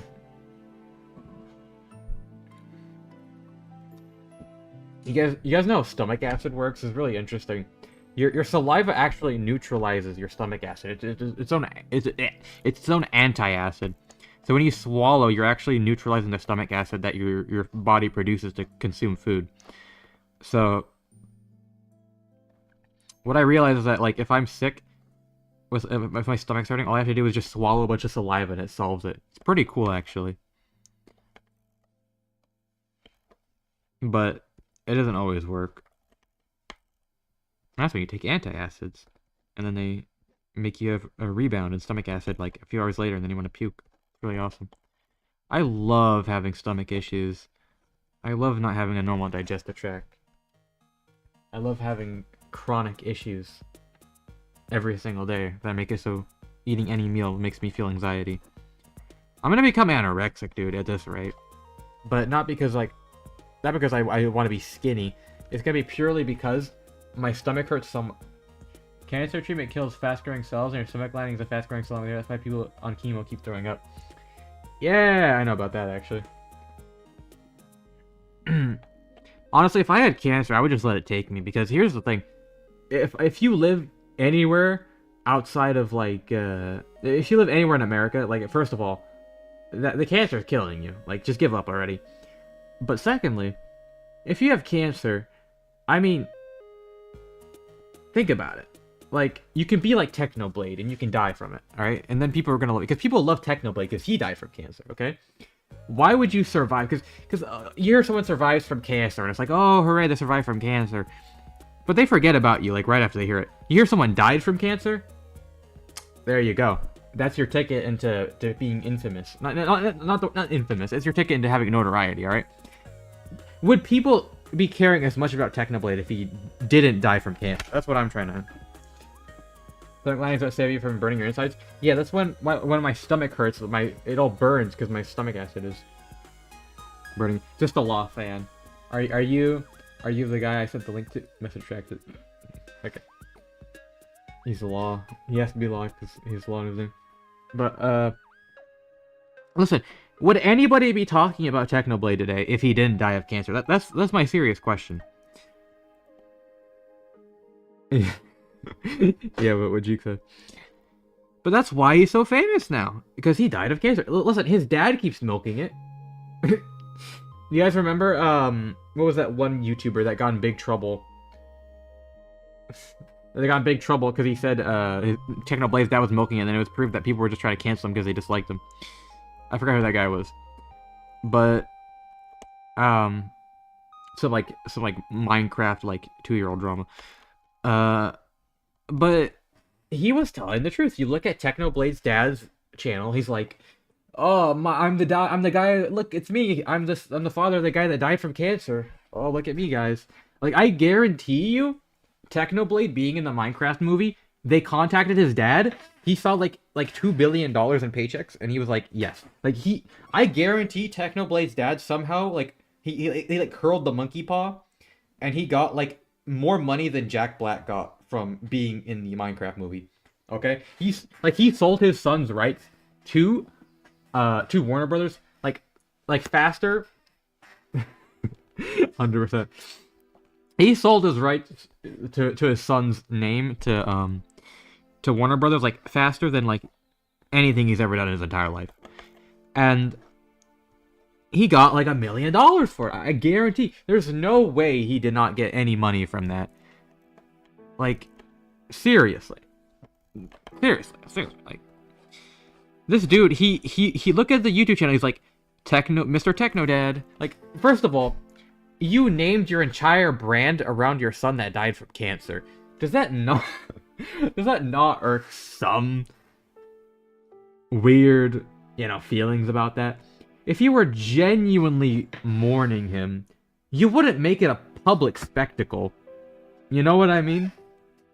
You wouldn't try to become an influencer after your son died. That just sounds really, really in poor taste on, any conceivable level that I can think of. If I had someone that I cared about that died, I wouldn't start saying, oh, I'm their friend, I'm streaming now, Mr. Dead Person's friend, I'm streaming, look at me, I'm a internet personality. And the exploitation of Technoblade's death is one of the most disgusting things I've ever seen. Because it didn't just stop at his dad. There was people that... There was this art server, or whatever his name was. There was this art server... Oh, King Canute level grade. I read it as CNUT, and I couldn't realize they were talking about Vinland Saga. That's basically bullying his kids for content. I think your message got nuked, whatever the first thing you said was. But... yeah, there was this art server that someone was promoting, saying, we're raising money for Technoblade's charity, or whatever, or the charity for Technoblade. And they only ran it for a month, the proceeds to it for a month. And they were using it as a big advertisement to get people to join their server, which is already scummy enough that they're only, if you're running a charity, I'm sorry, focus on a single charity. Don't rotate it out like it's the Fortnite item shop. Jesus. Sorry, what are you doing? Charities are not the Fortnite item shop. You don't rotate them out depending on whichever influencer is the most popular to get more people in your Discord server that have whatever tragic thing. But anyway, they said that we'll do commissions. We have artists in here. They'll do commissions, and then the proceeds from their commissions go to the charity. And it sounds good at first. If people don't care because it's his dad, he can't do anything wrong. Yeah, that's probably what it is. But because they did the whole thing where what was I saying? Yeah, so the artist would do commissions, and then the proceeds would go to whatever charity. But where it gets kind of scummy is when you read the terms and conditions of it, the people, they weren't actually getting their money, the artists, because the way that it worked is that if they were under 18, the server owners would hold the money for them, Which, first of all, why? How? Yeah. But if you were someone who is under 18, you can hold your own money. But the reason why these people had that clause in there is because they were just exploiting people who were younger artists for their own, benefit. What they were doing is they were saying they'll hold their money until they're 18, which, first of all, I'm not going to be working just so I can claim money when I'm 18. That is ridiculous. And I think they kept like 30% of the commission or whatever that they were supposedly doing, which, if you're doing work for charity, you give it all to charity, okay? If you were advertising it as for charity, then it's all for charity. What are you doing? If you're profiting off of charity, it's not charity. It's just an advertising cost at that point.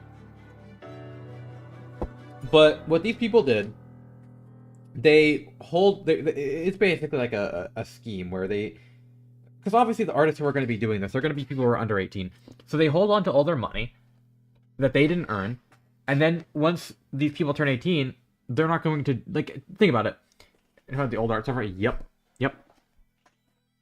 And once these people turn 18, likely they don't even remember that the server exists. They probably moved on at some point. So not only are they going to run away with free money, but if anyone ever actually does come up trying to claim their money, they can just ban them. They can just kick them out and keep all their money. They don't have to, like, think about it. If you were them, would you just give someone hundreds of dollars when you can run away with it with zero consequences? Like, obviously you're going to run away and take it. Like, why else would you even set up the possibility for that in the first place, where you can easily do that? Like, if you're the one that set that up, of course you're going to run away with the money. And so, basically, what the whole scheme is they're going to keep running it as long as they can until it falls apart. Because at some point, they're going to have screwed off so many artists that they're going to have, like, a wave of stuff against them, and they'll just run away with it. And they can just rebrand if they want to. Or they can just say, like, oh, the server's shutting down, and then, like, run away, like, from it. Which, I haven't checked on the server, but I assume that's what happened. But, yeah, that's what they did, pretty much. Popular MMO's low alcoholism. Yeah. But it's so disgusting. And the artists who were in charge of it, they weren't even good artists either. That's the funny part. I remember one of them, they were so mean to me. Can't Minecraft your way out of that one, huh? Yeah, you have to throw an ender pearl to get away from the cops.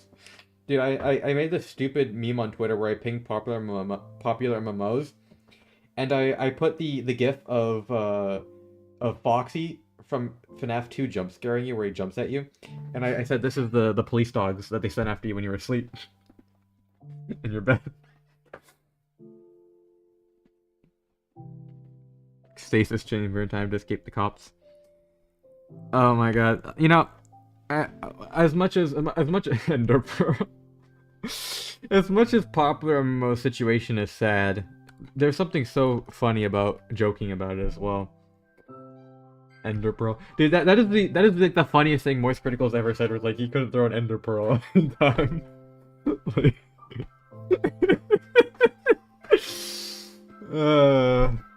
Like, that's the only good thing that fencer has ever said. Oh my god. I need to look at my writing. Okay. I hate doing this crap.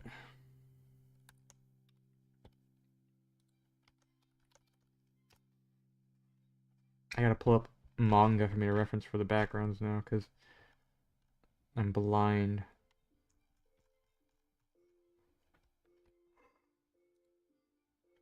Check Discord.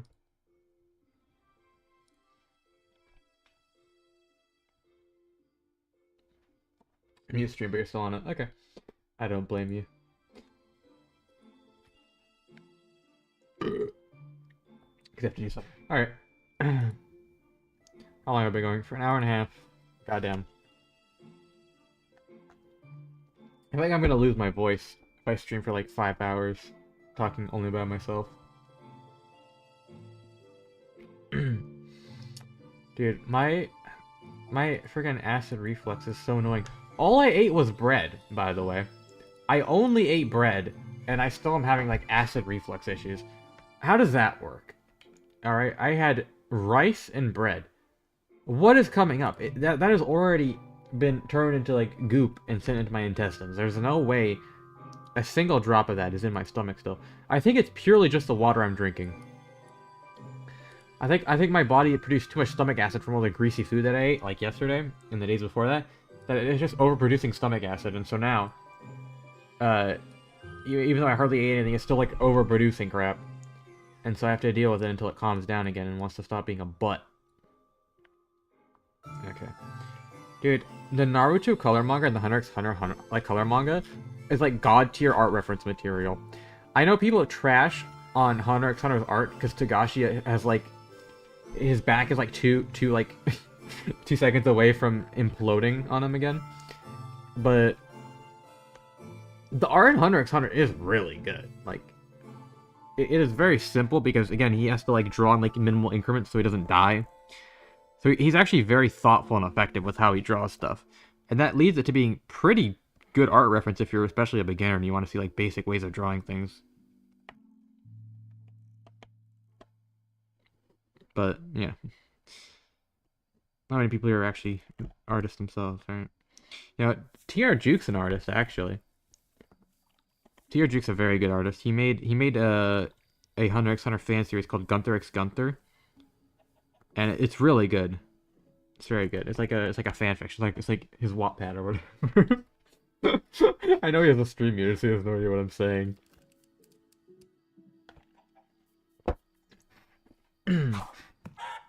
Oh my god, I love this track because if you're listening to the Minecraft alpha volume and you're just chilling, you're gonna get jump scared by a giant arrow death sound. It's like hurts your ears. It's really good.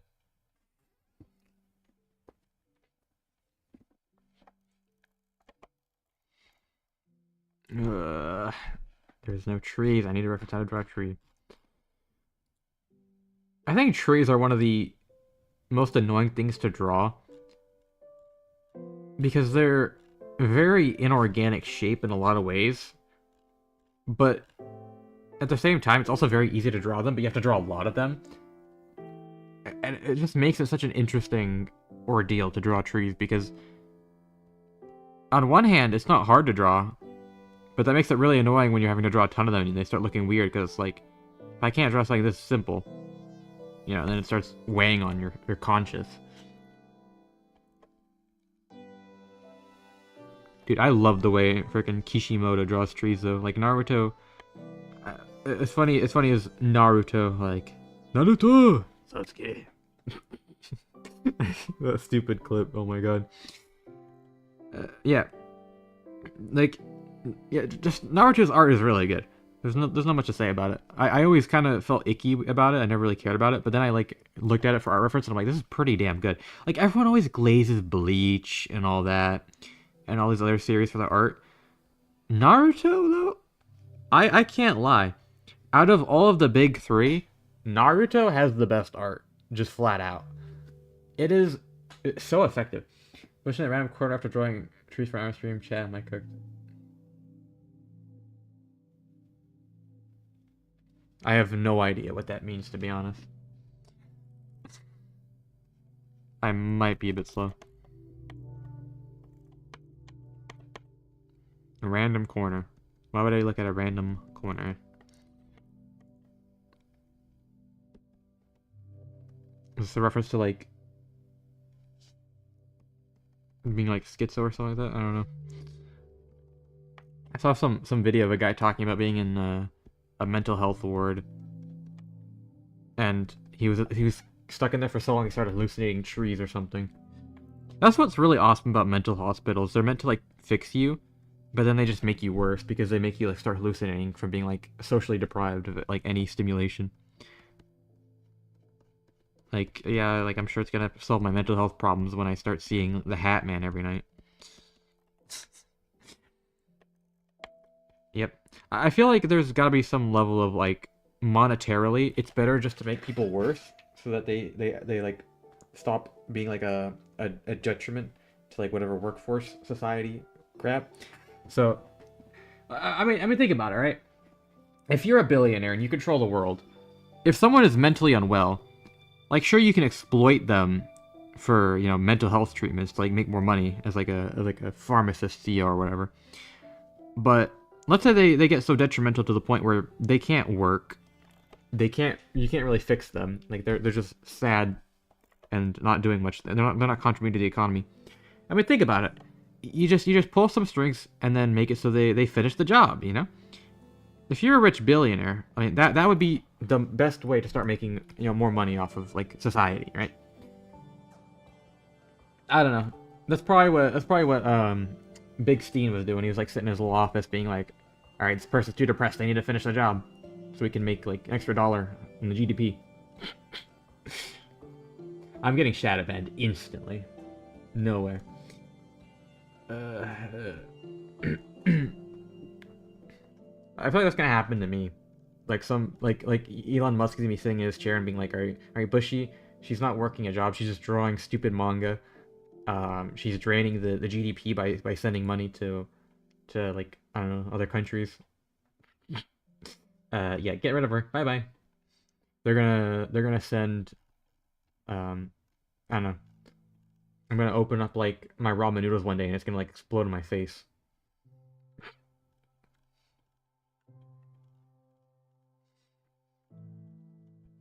I feel like this is how people end up going crazy with like conspiracy theories. Like they say this stuff is like a joke and then they start thinking it's real.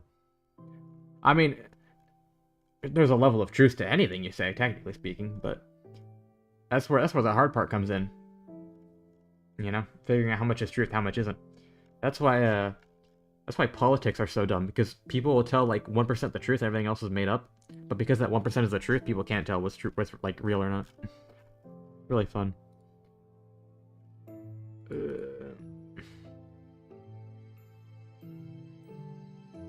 I cannot find a good tree reference. Like, half of Naruto is placed in forest, so why can't I just not click on a random chapter and see a forest? This isn't a forest. Where the hell is this? Oh, this is that one scene. Oh, this one's cool. Yeah, I need an actual forest, please. The hell is this? Oh, this is the start of Shippuden.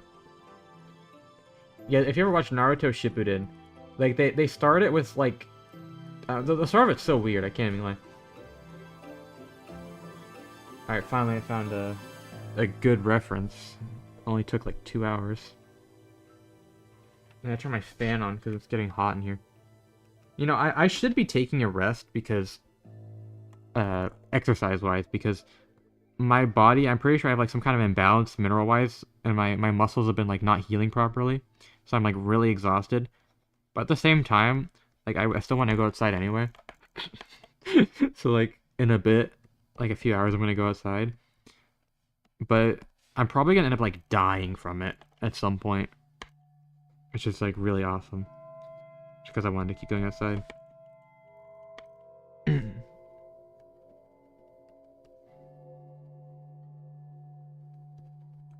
Now that I think about it, if Herobrine was in Hunter x Hunter, what would Herobrine's Nen category be?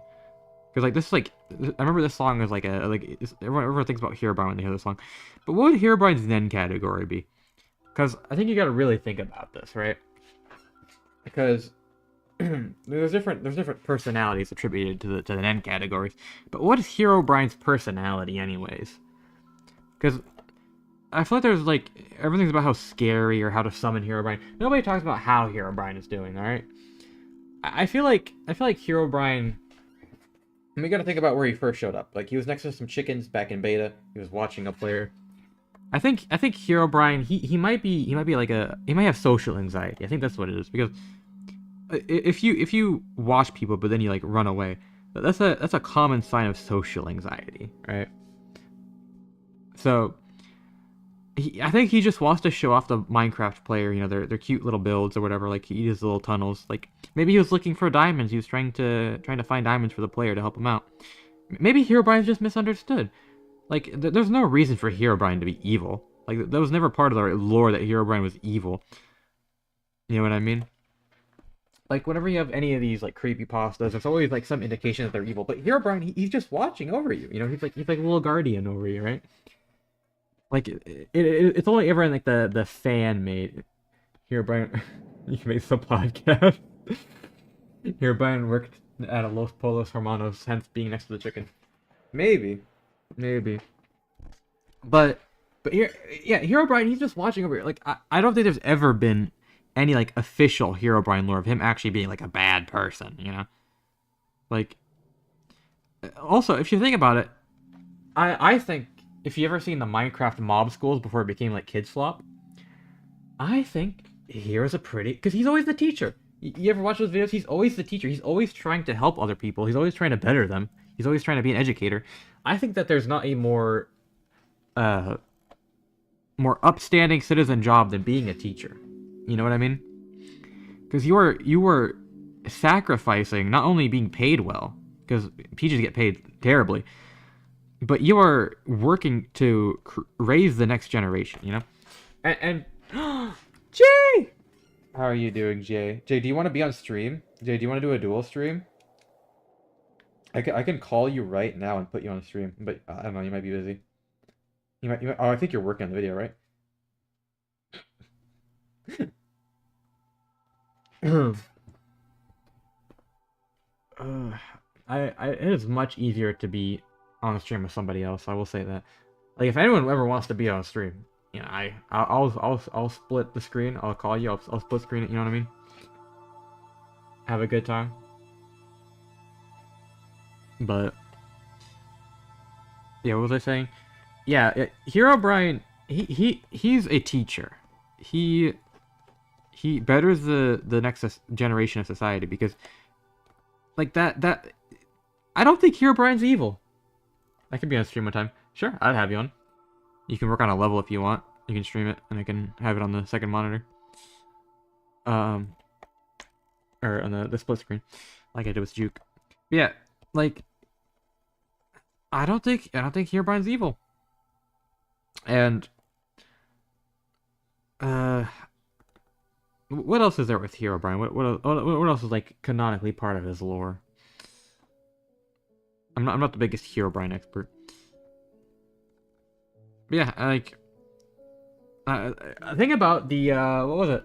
I would have been your Sarah, but B and I would be called for another Theros. I saw you were on a one-on-one. I saw you were, like, doing a watch together, but I didn't know what you were doing.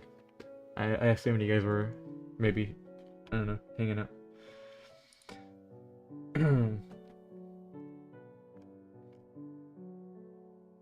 What am I being sent? Oh my god. First 2 seasons of animation versus Minecraft. Those videos are peak indeed. I don't think I rewatched it. I think I rewatched part of it again. I don't remember what I did. That series is so peak though.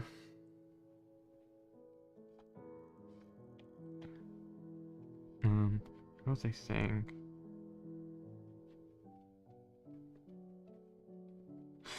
Yeah, what part? Yeah, what I was saying is, if you guys ever saw, like, Fallen Kingdom and Take Back the Night, those videos, like, those classics, if you think about Fallen Kingdom, like, Herobrine, he was trying to help the mobs out of the jail. Remember, he broke them out of jail. Like, he was just trying to be an upstanding person and help people that were in prison and fairly, because the mobs can't change their nature. I can't wait till season 5 episodes start coming out again. Oh my god, dude. Yeah, there are so many good things that are gonna be coming out, especially this year.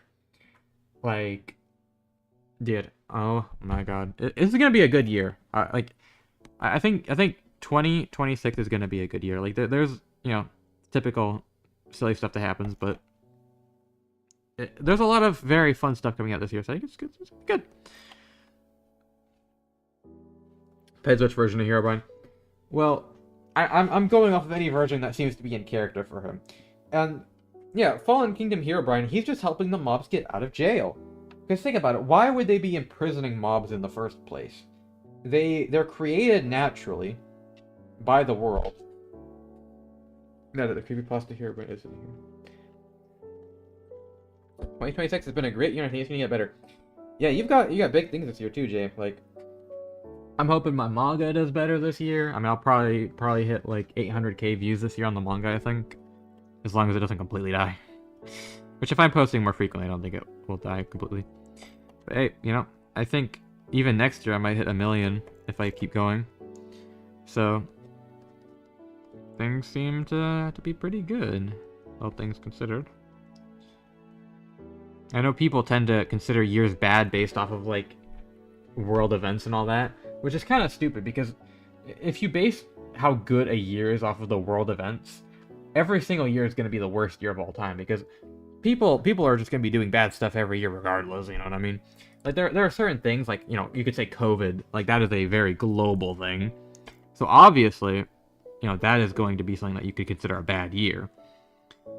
But even then, there's people who, like, learned a lot of things during COVID and improved their lives because of it, so there's always positive and negatives to everything.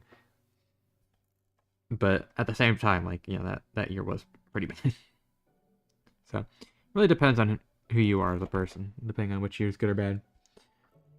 But anyway, you really consider it a bad year?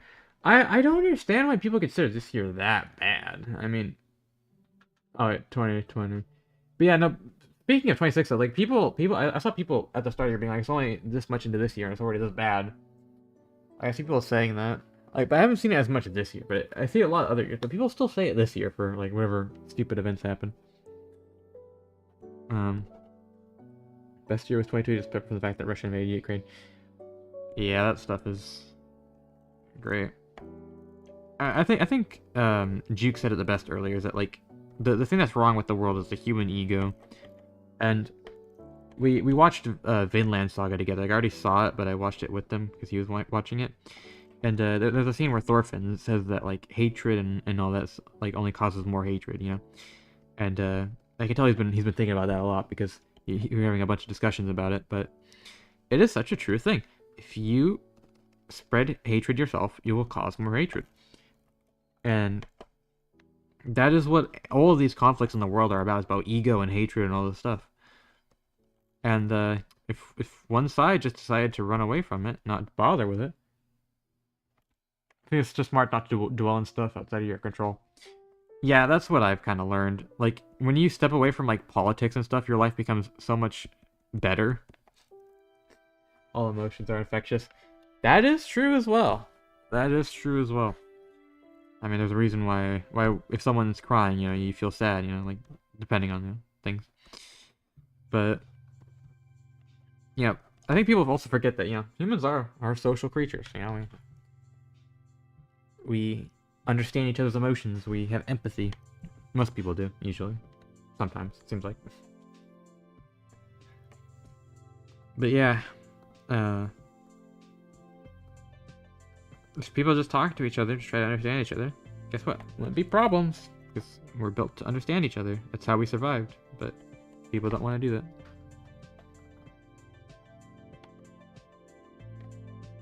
Most humans are social creatures.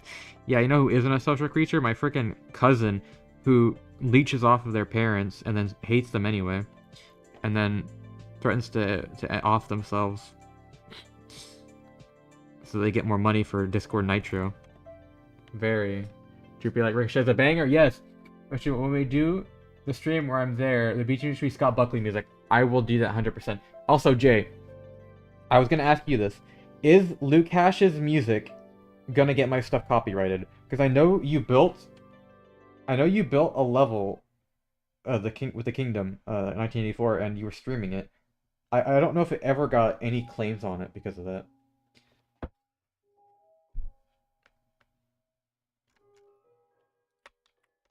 $1985, yeah. Did his music ever get any claims on it when you had it playing? Because if it gets claimed, it's whatever, but if it gets taken down, damn. Dude, his discography is so good. Like, I started listening to him because of that level, and his music is, like, top notch. Also got. Aw, that sucks. Well, Minecraft music is always the go anyway. I always listen to it. It never gets old. That's the thing I like about Minecraft music. Like, I don't think I've ever gotten tired of Minecraft music. Walkman is fire, dude. Listen, it, Walkman is really good, but Museum of Failed Efforts is one of his best, I think. Just saying. Just saying. Perpetual Motion is pretty good.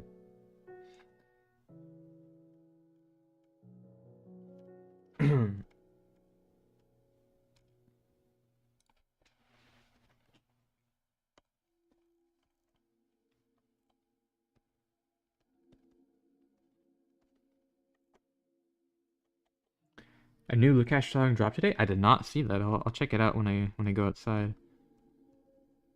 Yeah, his stuff always goes hard. I don't know how he does it. Like every single time, there's always a part of a song that's still good. My dip late night thoughts are back at it again. All right, good luck, man. Good luck, Law.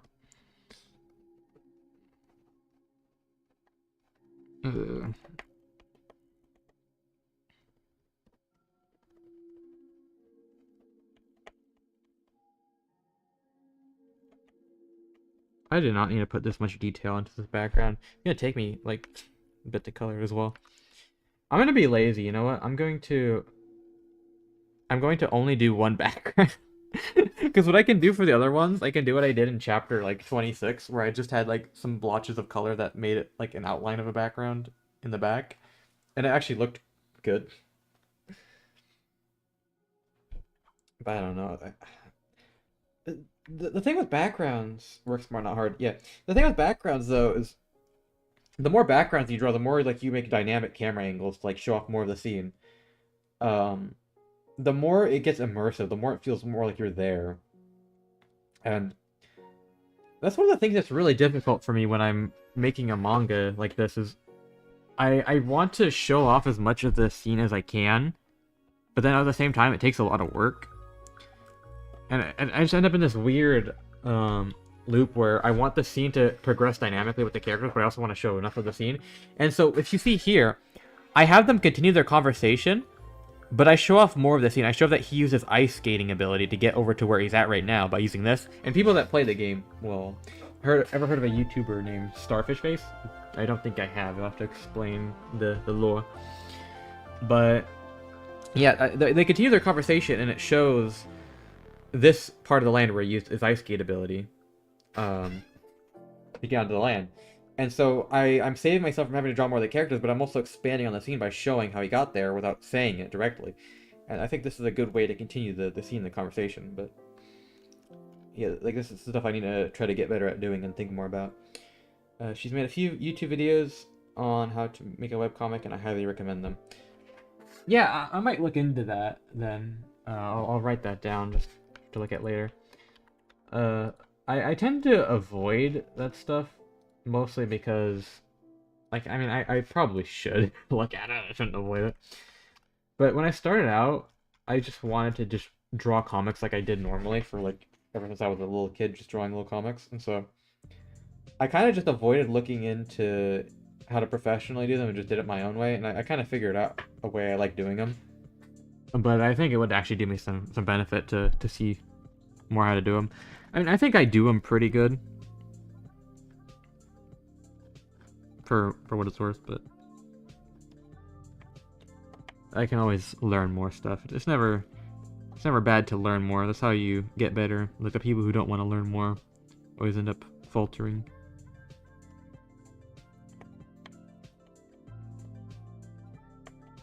Yes. Dude, I love this song.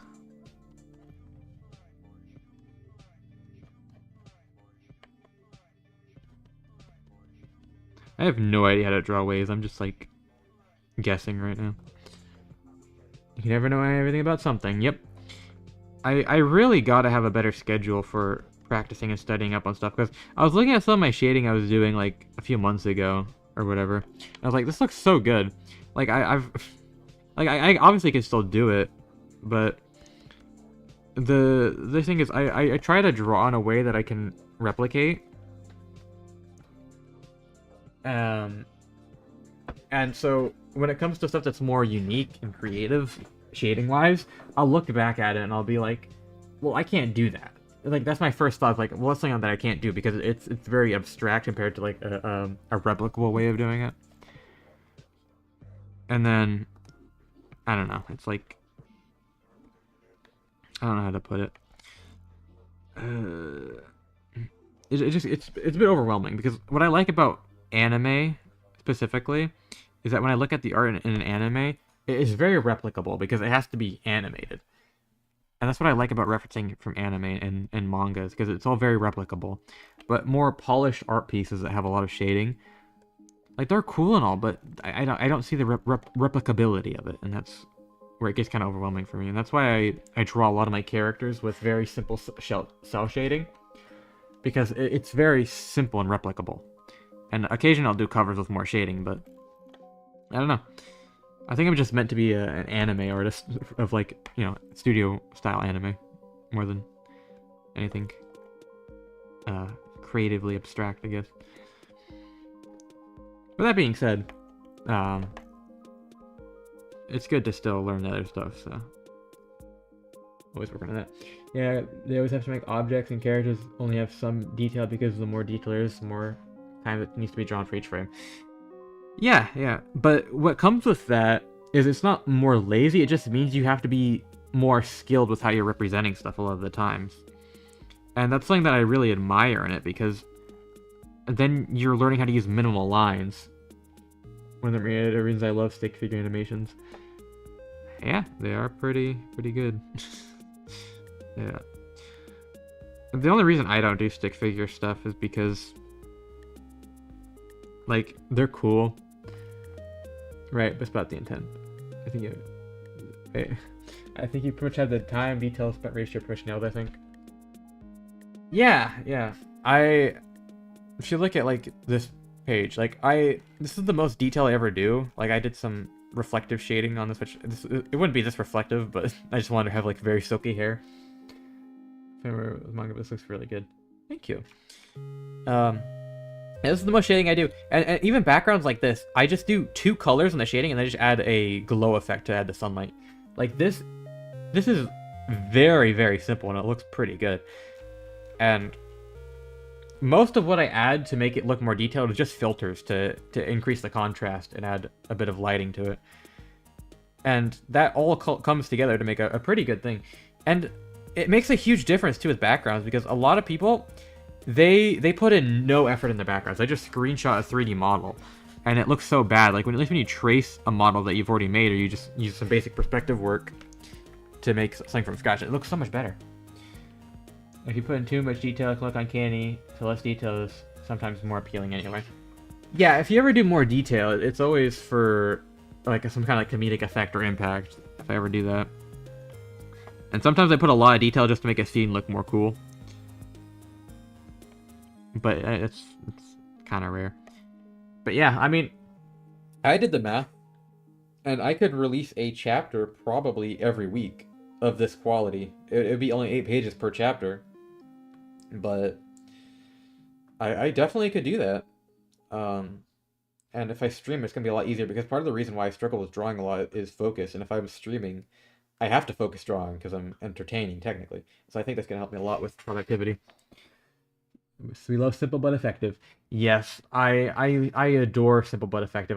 Whenever I see people do so much detail, it's just like you're adding detail for the sake of detail at a certain point. And when you do simple but effective, it's more skilled than adding detail, because you are simplifying detail down to its most fundamental form to make it still be impactful. It's something that is, like, very impressive to me, the way some people are able to do it. It's almost like a GD level, not gonna, like, kind of. Yeah, I do think a lot of art's similar like that. Detail with a purpose is still really good, though. That is true, but I mean, there's a very similar argument in favor of pixel artists. Yeah, pixel art is very interesting, actually. I think pixel art is one of the most interesting art forms of digital art, because the skill, like, what is it, like the skill floor, wherever you call it, like the skill ramp. What's the word for it? Skill ceiling. I think it's just skill ceiling. Pixel art starts off as, like, something that people do when they don't know how to draw or make art for stuff, so they want to make, like, cheap art, and then it goes to, like, some of the most impressive levels of, like, art you could ever see. And it's not linear. It's very much, like, exponential. in terms of like the difference. Like I don't really think I've ever seen any pixel art that's like quote unquote mediocre. It's always kind of like bad or just kind of really good. Like I don't know. The curve of the middle part is very slim in terms of mediocre pixel art. I don't know how to put it very well. I'm kind of just rambling.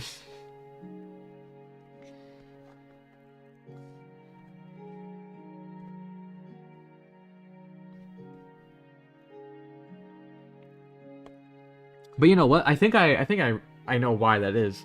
Why it feels that way. And it's because because of pixel art, you have to simplify the details very effectively. And so there's a level of abstraction between understanding and how it actually like would be if it was good, I guess, if that makes sense. So the abstraction makes it so that either you know how to do it or you don't, and that's why it's not linear as much as other art forms. I think that's kind of yeah, because when you're drawing at such a small scale, you have to know how to show it, and either you do or you don't. And that's why, again, like I said, it doesn't feel very linear compared to other art forms, because it's obvious with the low level of detail if you do know it or not. I think that's the best way to describe what I'm thinking of and observing with that. Because when you're drawing normally without pixels, you have more of a natural progression between, you know, like refining things. Sometimes pixel art can be tricky in a sense where you may have to abstract something to the point where it's difficult to represent. Yeah, I've noticed that with a lot of Minecraft art too, actually. Because they're limited to 16 by 16, some items can be kind of weird. But they do a pretty good job of it, I think. I just remember when I first started playing Minecraft, I thought the leather was like a dead rat, and I was like confused.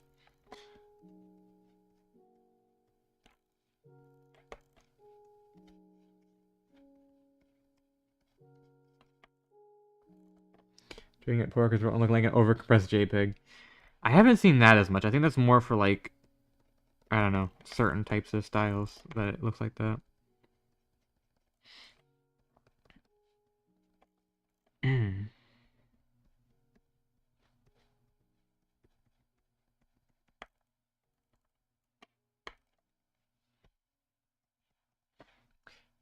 know, it's kind of funny because I think when I started watching Jay for like for a good number of years, I had more subscribers than Jay. When he was streaming. Now it's like almost okay when I'm drawing too. All right, but he has way more than me now. That's also because I haven't made almost any content.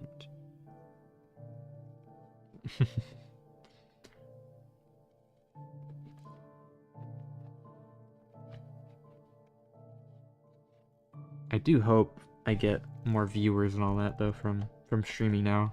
Like the main reason I'm streaming is just so that I can get more eyes on the manga, and I'll probably make videos about the manga too.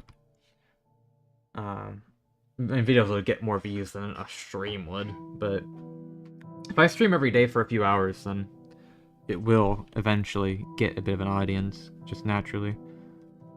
Especially because I actually interact and talk. A lot of streamers don't for some reason. Even then, I think I have something interesting to share. Maybe. Hopefully. Oh my god, I keep burping. Yeah, because my stomach hates me. But yeah, I'm gonna definitely make a video about the manga at some point.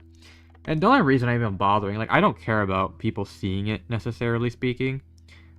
But I have such a big grudge right now against a group of idiots, and my ever expanding disdain for the DEEPWOKEN admins themselves as well. It's caused me to get to a point where I wanna get more popular just to spite them. And you know, that's kind of like that my viewer count doesn't usually go up to like chatting with everyone. It is very nice, yes. I actually really like how the streams are right now. It's very chill, and I mean the most views I'll get is from videos again. So like I'll do those for what I want to do, but the streams are a good way to just keep myself focused and occupied. But as I was saying, like technically yes, I am streaming for the purpose of getting notoriety and viewers, but there's a purpose on top of that that makes it worth doing, and that is that, again, it helps me keep focused, and I like doing this. To have that yet enough viewers to have a lot of participation in contests is perfect. Yeah. I was actually really surprised how many people were part of the contest this time, because the last one that Jay did, it wasn't as many. Like, it was still a fun contest, but I definitely had a lot of work judging this time. But I tried to get it done as quickly as possible so Jay could get stuff together. I did really enjoy playing the levels this time, though. Like, there was a lot of really good ones. Like, the bad ones are kind of like, oh yeah. But then you get to the good ones, and it really makes it worth it. I'm gonna draw leaves here. Can never go wrong with a bunch of leaves.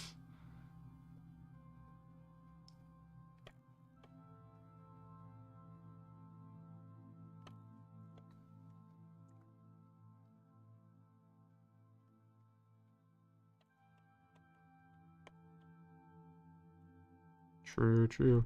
In fact, I feel like that goes for the Geometry Dash levels too. You should put leaves in places they look good. That's what people do in Minecraft, actually. Plants and vegetation aren't so much. Yes, people do that in Minecraft. They'll just start spamming leaves even if they don't fit, and it just makes it look kind of better, anyways. But I think part of it's because we are able to identify with leaves like very easily because it's like they're everywhere in nature, anyways. They're just something that fits naturally into things.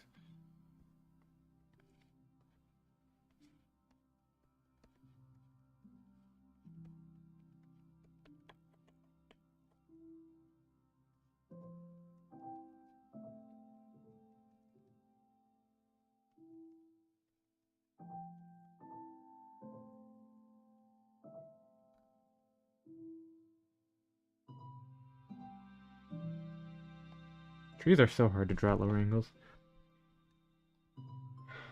Growing insane afterlife and reading glitter my favorite. Oh, because of these vegetation. I need to play more Geometry Dash sometime. I'm still trying to beat Future Funk, and that's like the only time I play Geometry Dash is to work on beating that level. But I only play it like every little bit here and there. I could probably already beat Future Funk if I just sat down and played it for like a bunch of hours. That at some point eventually. Yeah, I really like Future Funk because it's such a long level that like it feels like you can really dedicate yourself to it and just kind of enjoy it and not actually worry about beating it because it's so long that you just don't think you are going to beat it. So you just enjoy it instead of like worrying about actually beating it. Like that's the thing with me in Geometry Dash. Like I don't care about beating levels. Like I just enjoy playing it more than anything else. I know it's kind of weird, but it is how I play.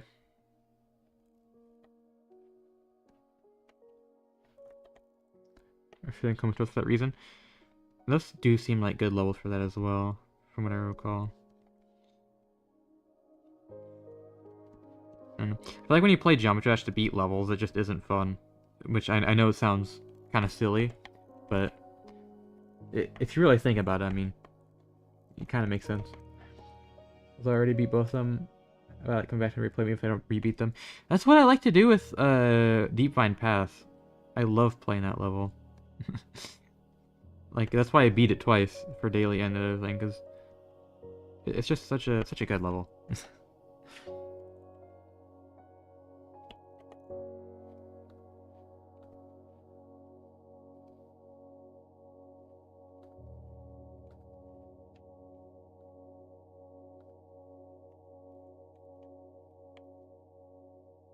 GG.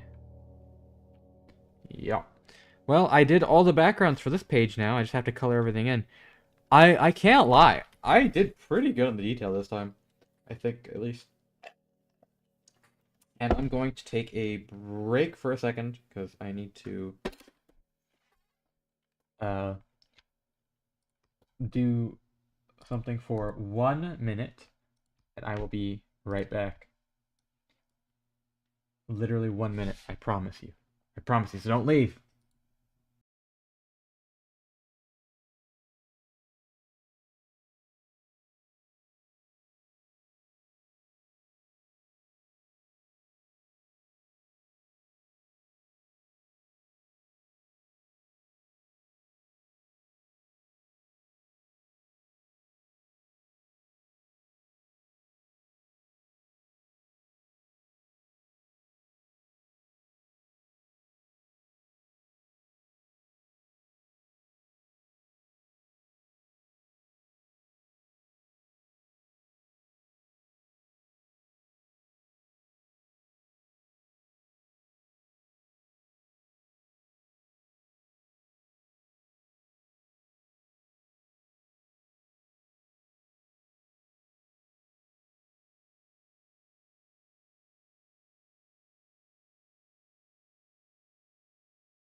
I somehow managed to slice my foot open with my toenail when I was getting up.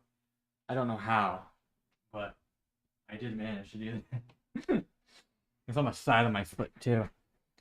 Uh, all right, time to color this.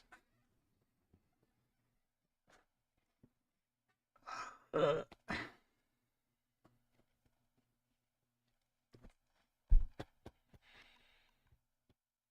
I did not have any official colors for like half of these characters. I just been color picking them from the from the previous page. That's what I did for like half of the manga, by the way. I just color picked from like the previous page, which is why the characters' colors kept shifting until I made a palette page. And I gotta show you this. I have a bunch of doodles of the characters where they look really stupid. And I just did it because I thought it'd be funny. But I use them as actual like official color picking sources. Like they look so stupid. I think it's cute, but like it does not represent them at all. But I just take Zeneki's color for his mother, because technically the sketches I drew his mother like darker, but like I don't care. She should be the same color. She's his mother. Dude, this guy he owns an account where he role plays as Zeneki, and when I dropped the images of his mother character, he he didn't know how to react to it, to put it one way. Because one of the appeals of the manga is the pretty women in it, right? And so like obviously I'm not gonna make Zeneki's mother any exception. Like you give me an opportunity to draw a middle-aged woman, I'm gonna make that the hottest girl you've ever seen, all right? But this person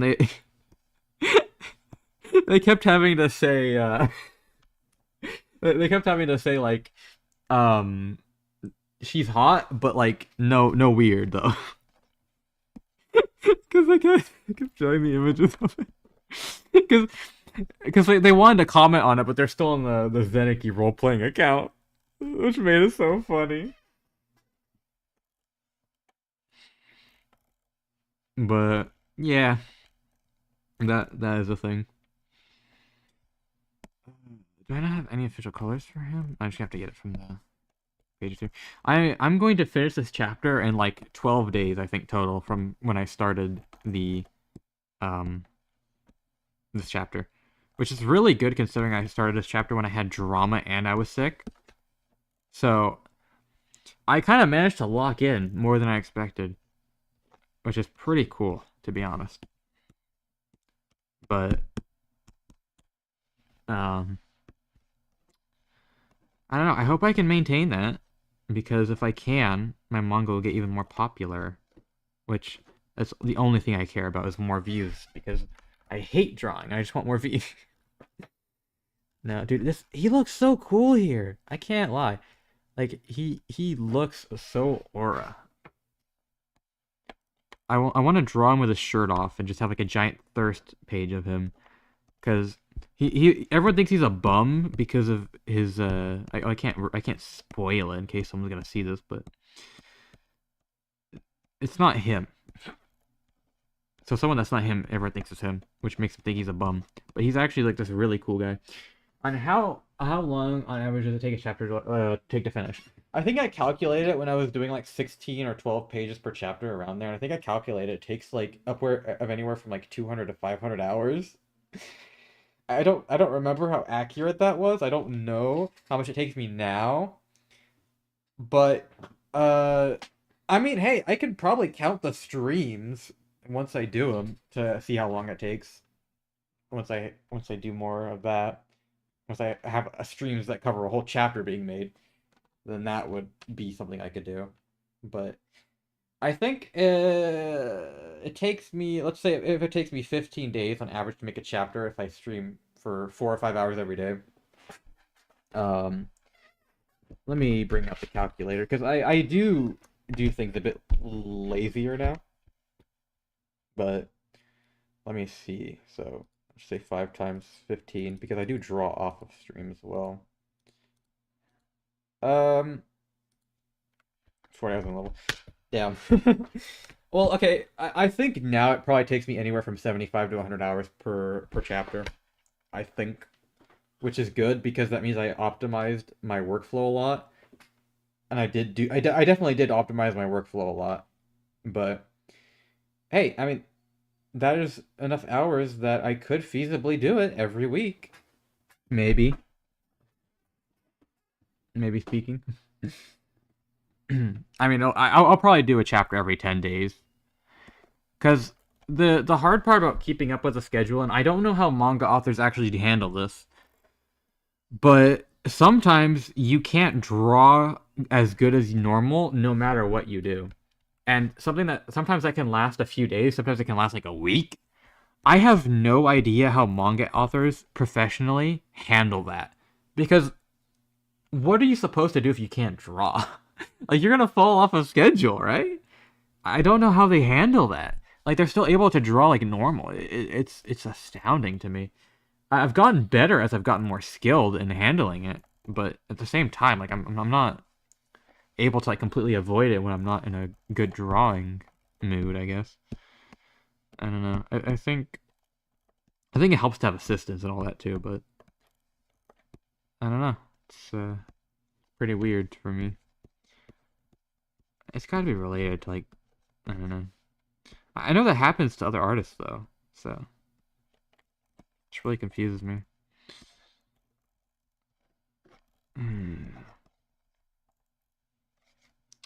Professionals are something else. That makes me wonder too. People who work at like anime studios, how do they do that? Like, I can understand drawing characters consistently, but these studios, they have hundreds of backgrounds that they have to do for every like episode of like an anime, and they all are like so consistent.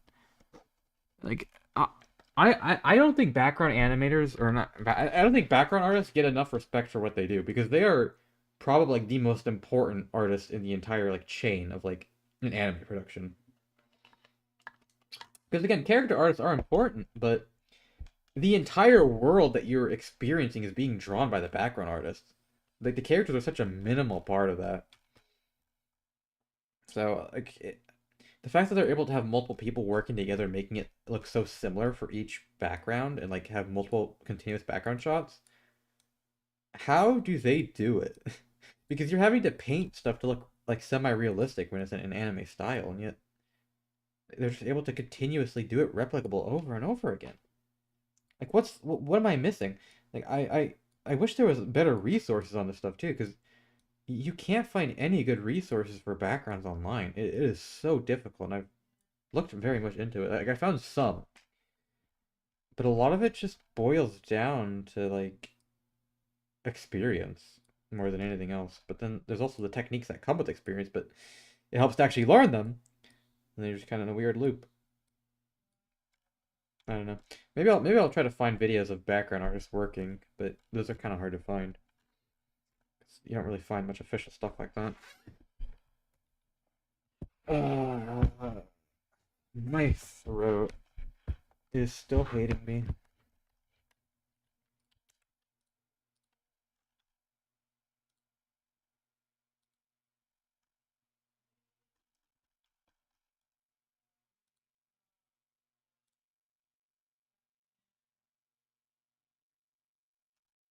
I hear my brother singing.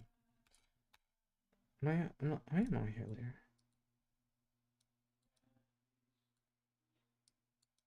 Uh, I'm gonna, I'm gonna. Are you still under the weather? Oh, I've been still recovering like the past while, and I've had more issues again, in the past bit because I ate a bunch of junk. My fault entirely, but like I thought I was much better. Like it's not bad. It's just I can tell my stomach's a bit irritated from it, so I have to hold off for a bit, and I'm just kind of a bit burpy, if that makes sense, because my stomach acid is being a bit irritating.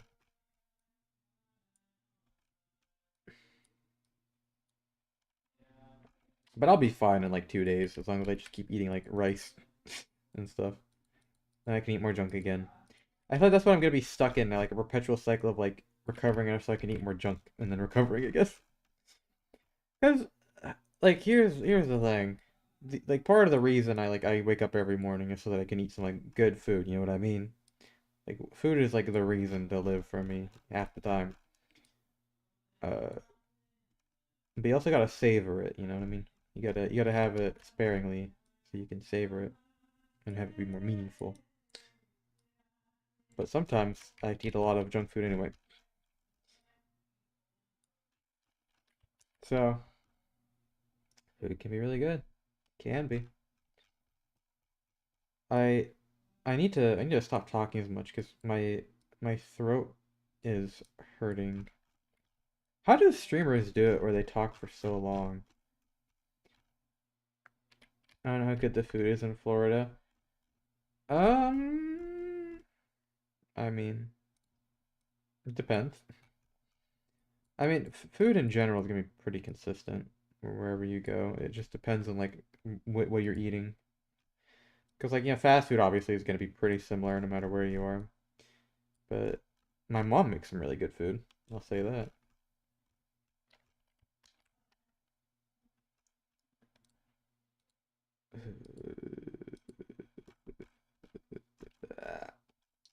Should probably make this guy's colors more saturated. I had to change the joke in here because I made him say that they shouldn't eat him because he's full of prions, which is a funny joke, but it just doesn't fit. So I changed it for him to say that he has STD, which is a lot funnier. And obviously, like they wouldn't understand in a setting like this exactly what STDs are. I don't think, but just saying the blatant term for it makes it more fitting. I think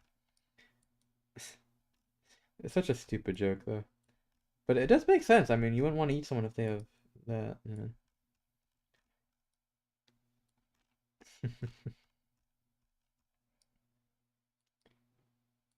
Can you like get that by like eating somebody though? That makes me wonder. Like that's not something I could ever Google. Like I'm curious if that would work, but I can never Google that because it's gonna make Google think I'm like a cannibal or something. But can you get STDs by consuming flesh of someone who's infected with them? Because I like I know wonderful question, but it all depends on how the transmission works, technically speaking. Because if your stomach acid can kill it, then you'd probably be fine. But then at the same time, like depends how it's being exposed to inside your body. Very, very, very interesting discussion, right?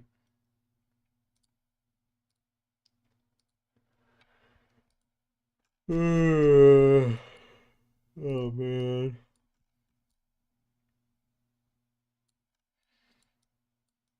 I think I'm going to finish this page today, and then I should rest. I shouldn't keep working out, but I just want to anyway because it makes me feel better. It's not bad to get fresh air. But after I finish this page, I think I'm going to stop stream, maybe?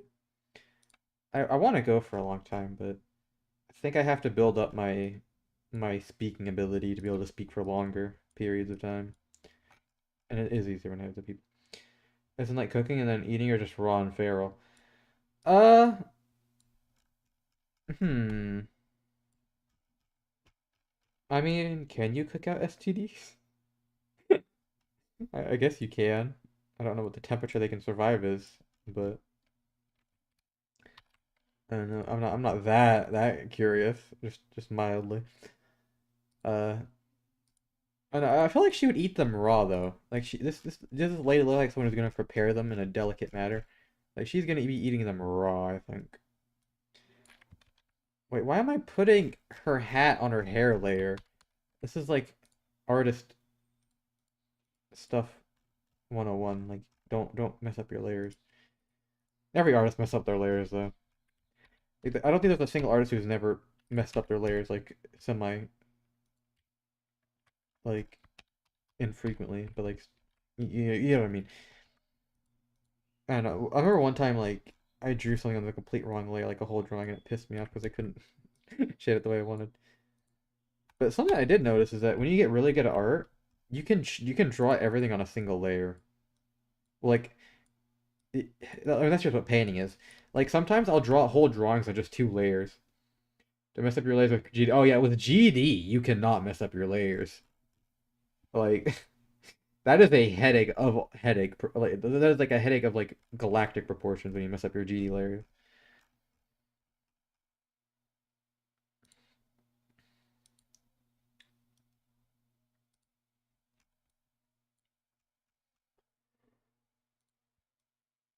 I'm gonna see how the manga is doing views wise today. If anyone clicked on it because of my stream, people do visit my manga page from YouTube. I have seen it. I don't know where they're seeing it, but I know some videos exist of it. I actually have gotten decent views today. That's nice.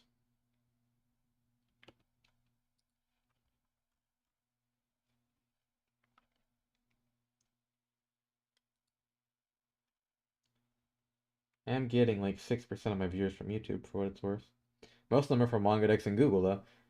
That's interesting though that I'm getting views a lot from Google because that means that people are searching up my manga to find it and then reading it, which is pretty cool.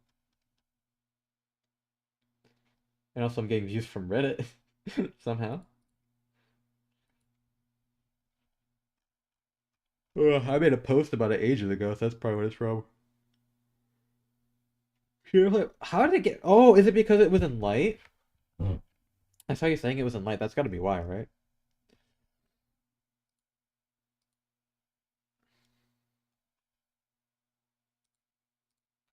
Yep.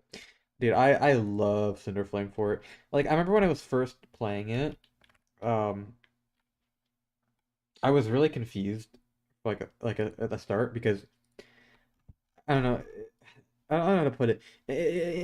It felt a bit rushed when I first played it, but like it grew heavily on me. If it weren't for it to be like at 25k mostly, the level really grew on me though, and I think it's just because the song especially with it just works really well with the whole idea and everything. I just liked how it turned out a lot, but. Yeah, it's a very good level, I think. It's a very cozy level. I think that's the best way to put it. It does what it wants to do. It's not like the most ambitious thing in the world, but it does what it wants to do. It has its own identity and it executes it very, very cleanly, I think is the best way to put it. It's a very like it seems like one of those levels that's like the equivalent of like when I do a drawing in like an hour and it turns out good. Like it just worked out, the process worked out. I assume that's what happened when you were making it. I do wish I could spend more time on it, but I'm pretty happy with how it turned out. Yeah, was it one of those things where it just kind of comes together pretty easily as you're making it and you enjoy the process? Was it like one of those things? It did seem like that to me.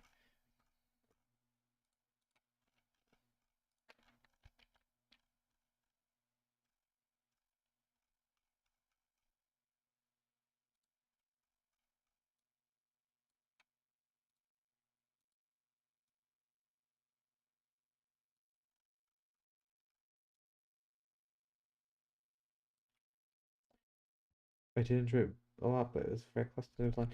Well, you were, I think, the only person to have two submissions too, so it is like very impressive, honestly. I remember when I played the first level, I was so confused why the coins were silver, and I was like, wait, is it rated? And then for Cinderflame, I did notice that it was rated, but because the other one was only like a rate, not a feature, I didn't notice it until I saw the coins, and I was so confused for a second. Like, what?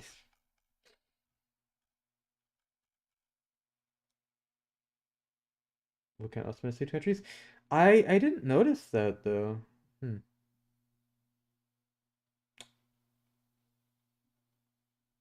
Hmm. Interesting.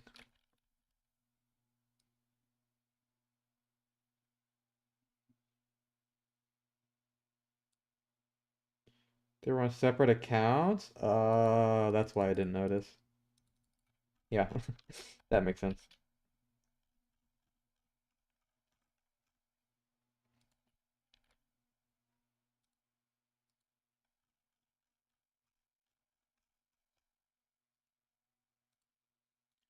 Do I want to change his hoodie color? I want it to be darker. Does that fit him? Ooh, I like that. That looks good.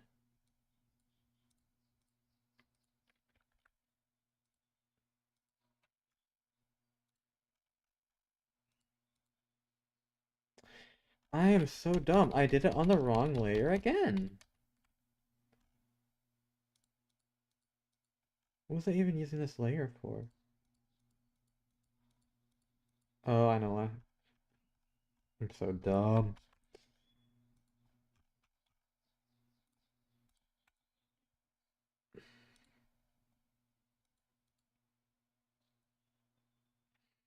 I got 30 views already on the stream. That's more than I got on the last one. I did have to unlist that one because eh, bit interesting of a stream to be honest. I'm planning on making the streams a lot more clean, probably.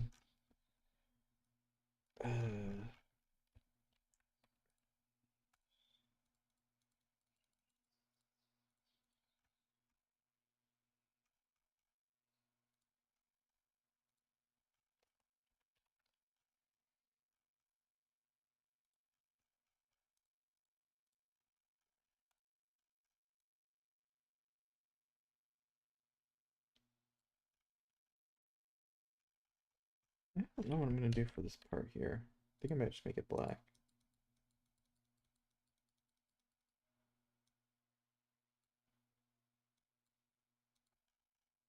Oh,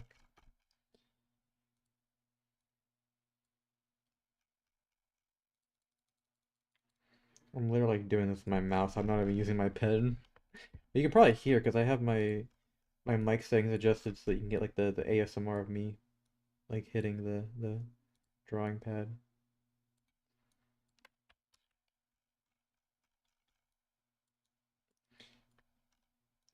It's a lot easier to sit back than hunch over, I think. And my head hurts.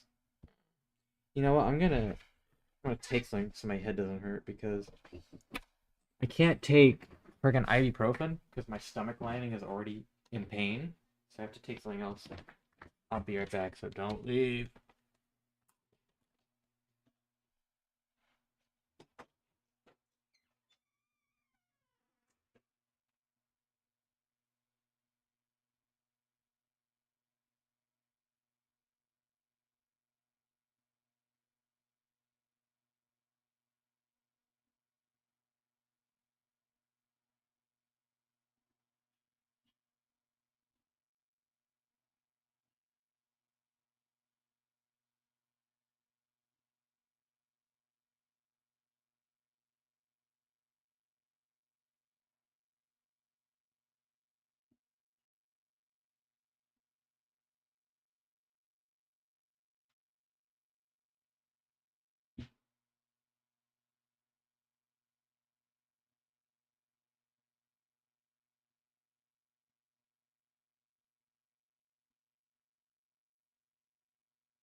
Bro, 5 people when I went to take a painkiller. Great. They're gonna think I was gone the whole time.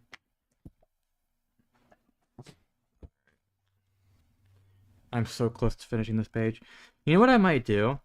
After I take a break, and after I finish this page and take a quick break, well, that's not me quick, I'm gonna go outside and exercise, but I might go and continue day 2.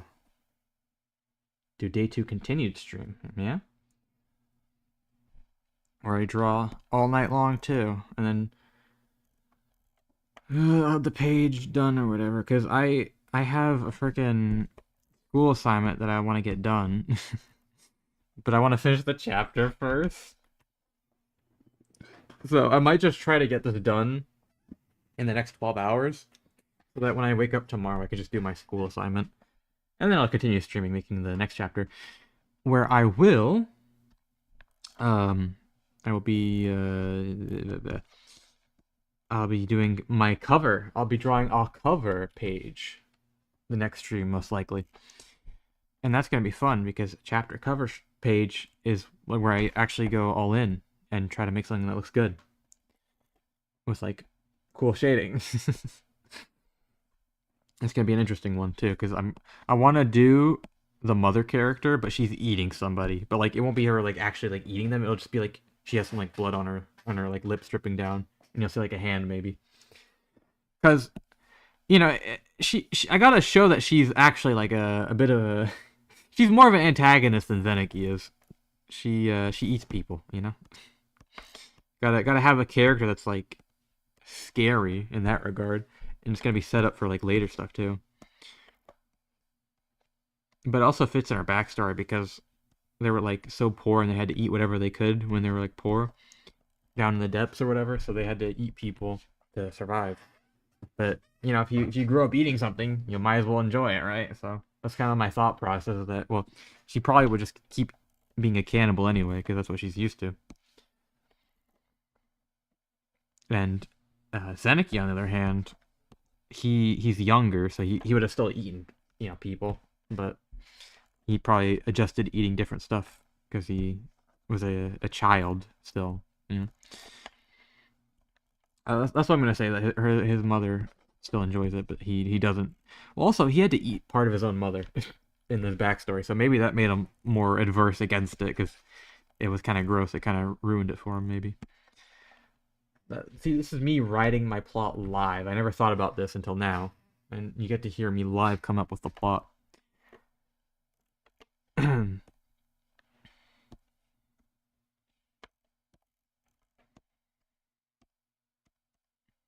I swear talking so much makes my stomach acid actually burn my throat for some reason. Do I need to take another antacid? If I take too many, it actually causes it to get worse, so I probably shouldn't.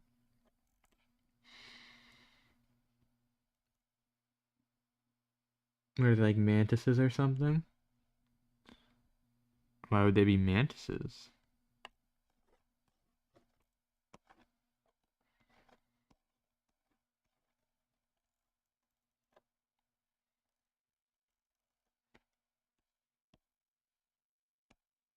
Oh, because mantises eat each other? um, I mean, based on family. Well, yeah, these people grew up in the depths where they had like nothing, and so they had to be like very conservative about food, and that kind of led to that. I assume plot wise, how I'm gonna make it be. Um, but yeah, I mean they're not necessarily like regular humans, so they're interesting. They're interesting for sure. And I do like having like dark elements in a story like that because it does make it like not necessarily shock value, but it's just like a different way of life in a character that can be shocking. It kind of adds more depth to it. Because I mean, think about it. Like, if she eats people, you're gonna be afraid of her. It's gonna add more tension to the story, makes it more interesting.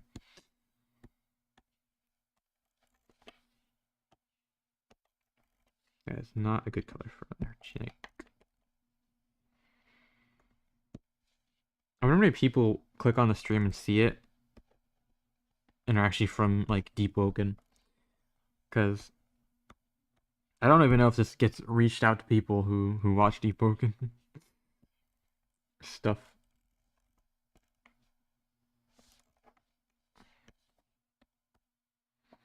And most people don't comment on the stream, so.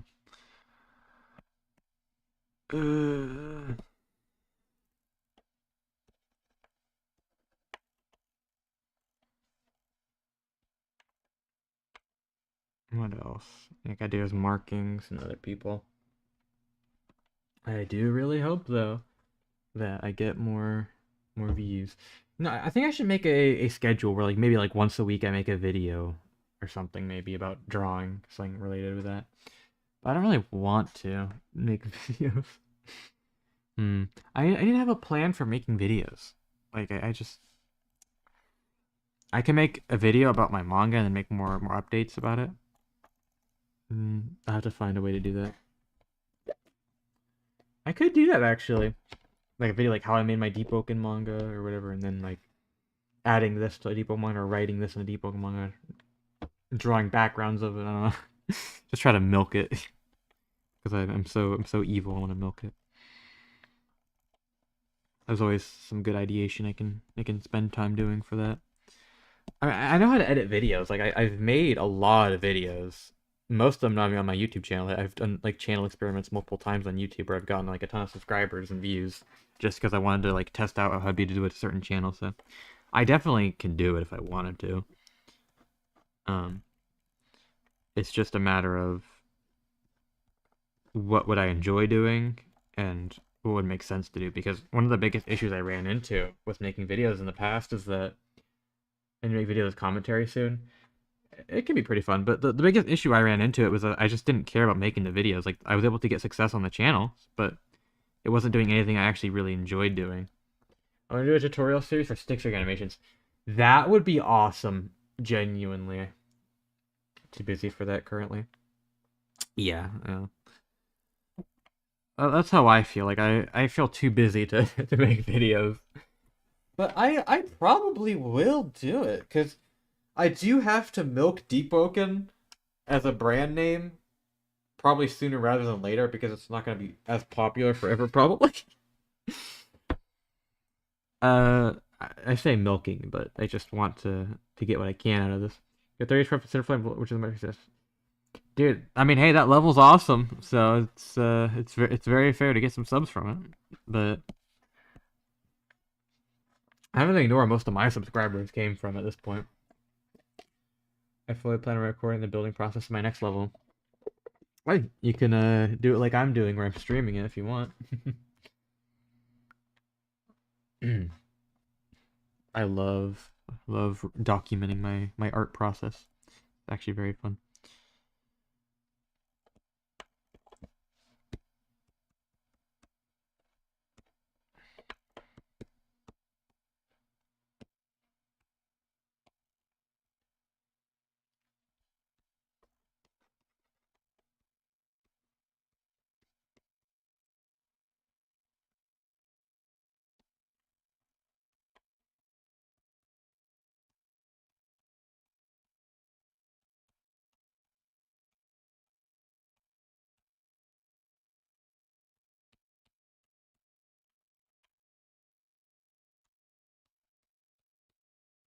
I wonder if it's picking up the the patter of me drawing.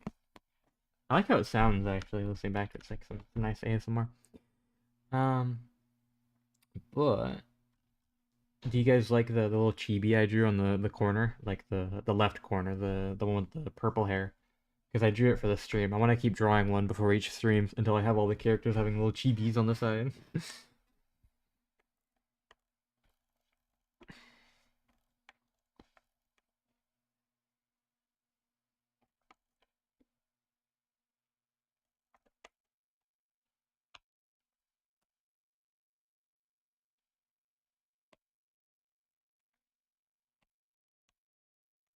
I'm gonna move this here because I keep.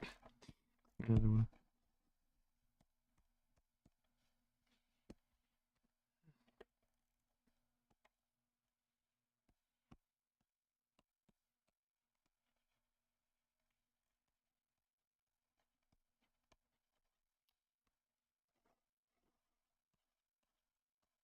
I just talk about how awesome this tool is? I gotta give an example. Like, this is the best tool to ever exist. Like, let's say I just draw like a little guy. He's a happy little guy. He's wearing a shirt. Yeah, happy little guy with a shirt. Like, normally you think, oh, I'll take the fill bucket and I'll color in each part. But this tool is awesome because guess what? You don't have to do that. You just circle it and it fills it in for you. And it even gets in between the, like, you see, like, it's continuous. It doesn't mess up, like, either there's no gaps in the lines or anything. Like, it is a solid fill. And then you can just like, oh, fill in the shading on it. And boom. Instant. It's so useful. Like I literally I think this is why my workflow is so much faster, by the way, just because this tool exists. But I've been using this for my gesture drawings because I fill them in and I give them quick shading when I post them on places just so people can like see the forms of them better. It helps you also like visualize form better when you do it. But I can do that all in like a single selection. I can fill in every single one of them. Maybe when I learned about the build helper in GD for the first time. Yeah, like what's really fun is when you have a workflow and you're able to get more consistent and you're able to do what you want with it, but then you find some shortcut that makes it so much quicker, and it's just the best thing ever. Like you could just seamlessly just get way better, like speed on your workflow just by one thing. Because there is a certain merit to doing it the long and hard way, I think. But then when you actually learn the more efficient ways of doing it, like it just becomes a lot easier. And you already had the merit of like doing it the hard way. I guess that makes it like more understanding when you do it the easier way, I guess.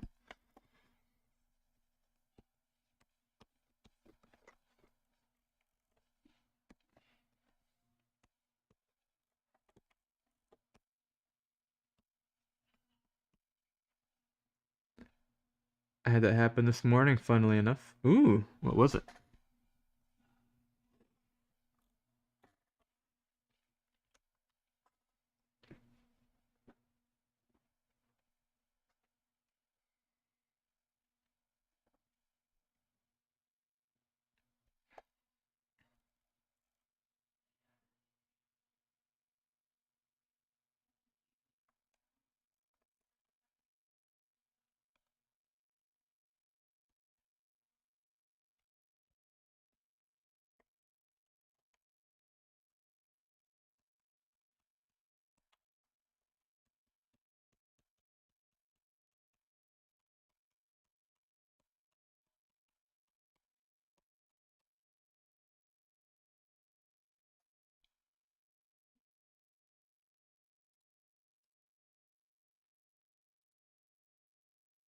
Figured I can turn anti-aliasing off and the canvas huge enough to worry about the select by color tool.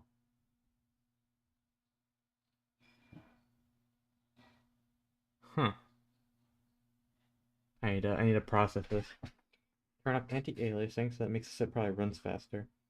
So you can make the canvas huge and not worry about the select by color. I'm not sure what select by color does.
I realize I have my music on.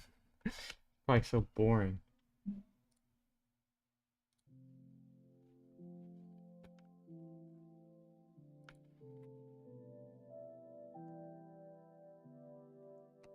If I do stream again after I go out, I'm gonna probably not talk as much. Because my throat hurts.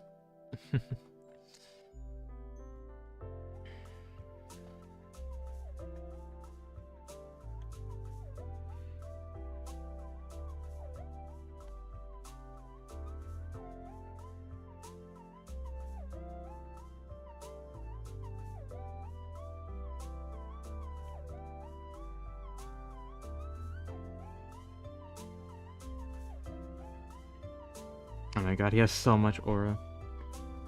Persona this time right now? Dude, I love this one. I remember Anthem would always play it in his videos and it was such a vibe. I mean, obviously, I think he still does, but I haven't watched him in a bit. Even posted. The only thing I can think about when I think about Ant Venom is his freaking Soylent commercial that everyone keeps making fun of him for.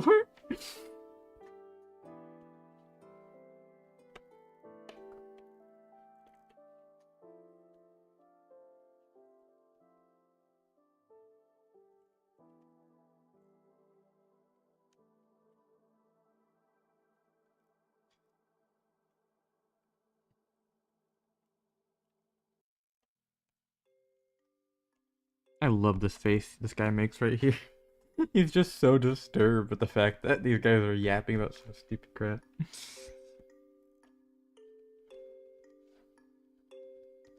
I would honestly make this an emo on my server if it was drawn better.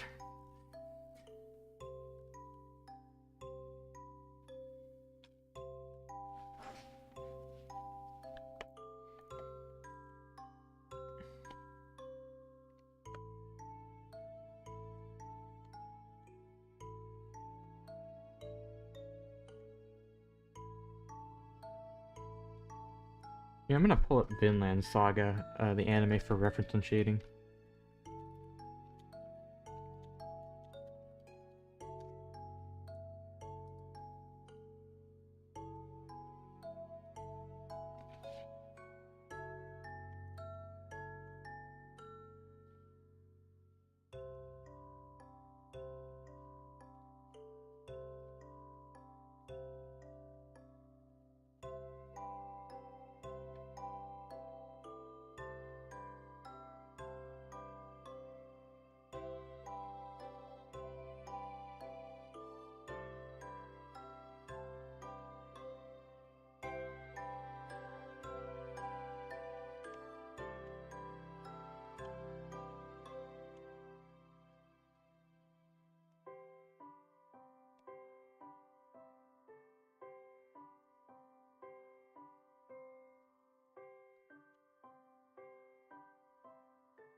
Because I didn't give him any eyelids.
I'm gonna add a whole lot of contrast, just so it makes him look more intimidating. I feel like contrast is one of the final bosses of improving at art, is just learning how to use contrast effectively.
6 people. God damn. I hope my drawing is good. Should I skip her Cooper if he wants to watch my stream? He did give me advice for what I should do for streaming. I think he'd probably want to know because he watched them on my Discord back when I was streaming in my Discord. I don't think I ever told him that I was actually doing it on YouTube.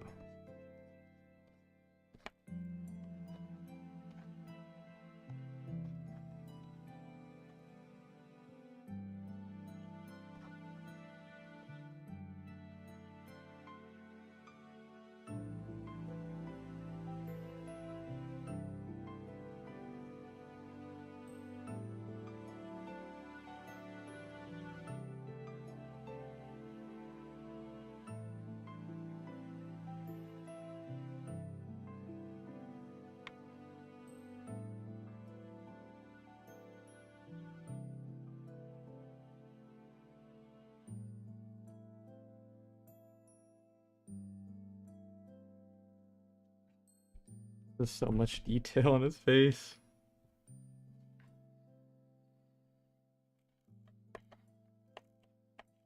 I gotta do the background fill, because... Oh my god. I have a single layer in the background that's just for me to fill in the white spots with a big fill tool. Just because I'm too lazy to do anything about it normally sometimes.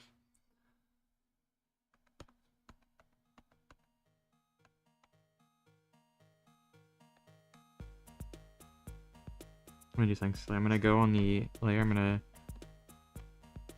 make it even darker. The shading. Ooh, that looks so good.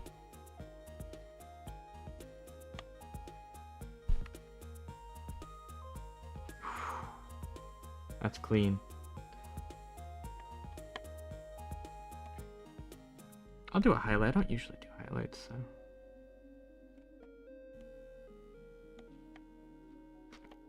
It's really hard to do highlights on hair like this. You have to kind of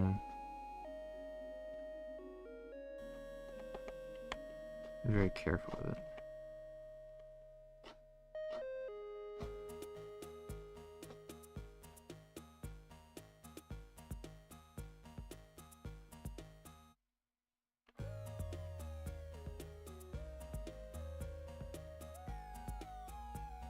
You know, it's pretty good.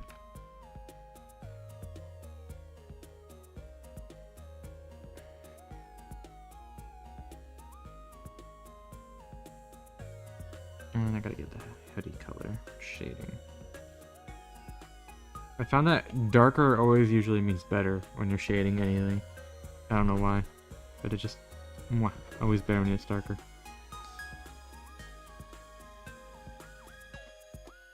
I do know why, it's because contrast, but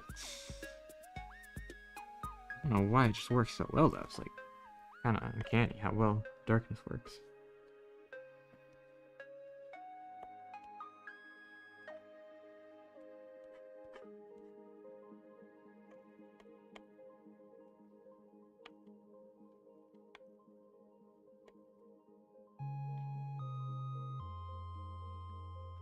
I love this one.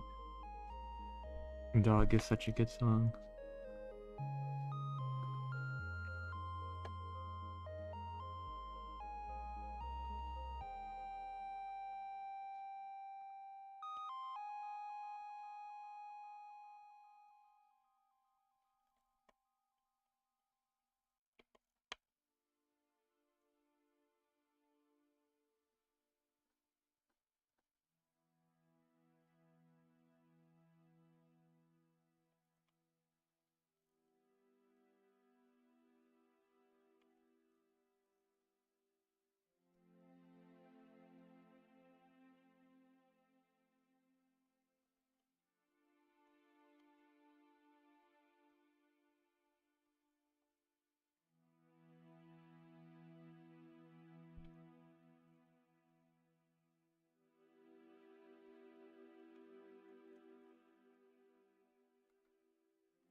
I think it's supposed to be a skin color on here, actually.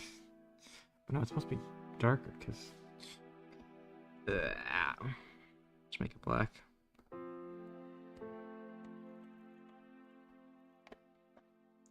Inside of hoodies are weird.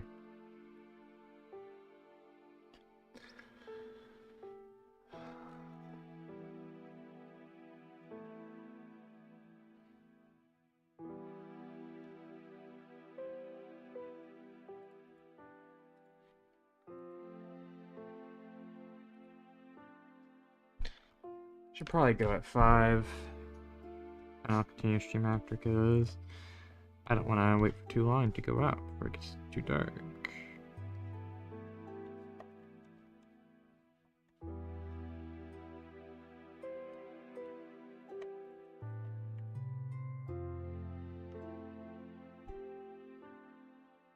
I think I need more shading on his face. I'm way too like soft on the shading when I do their face.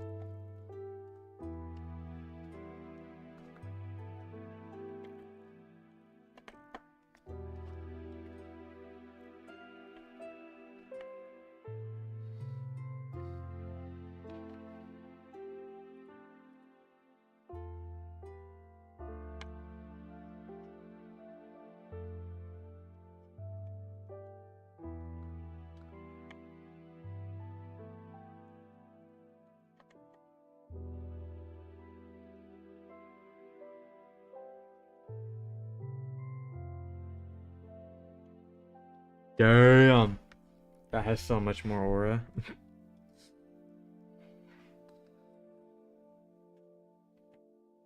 I do like that.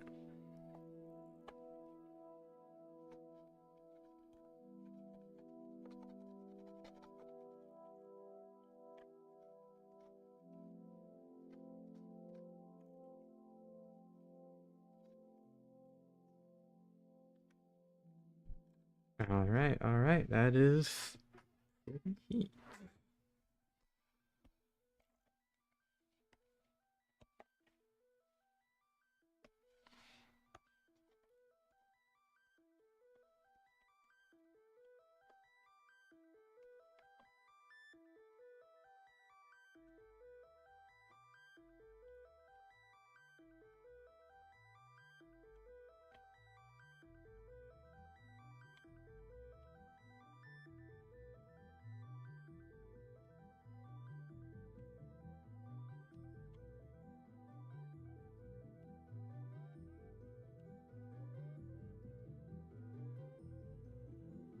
Not perfect, but I think that works.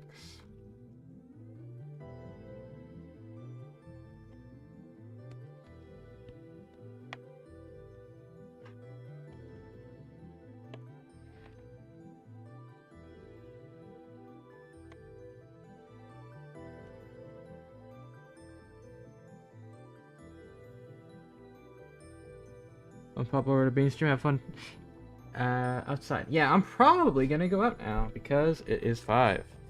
And if I feel like it, I'll continue stream after I go out. Let me see. 3 out? I can't even see something. Okay, 3 hours stream, pretty good actually. Oh, yeah, thank you for being here. If again, if I feel like it, I'll stream another hour or 2, but I'll just have it day 2 continuation. And I'll finish this page and hopefully finish the chapter. So.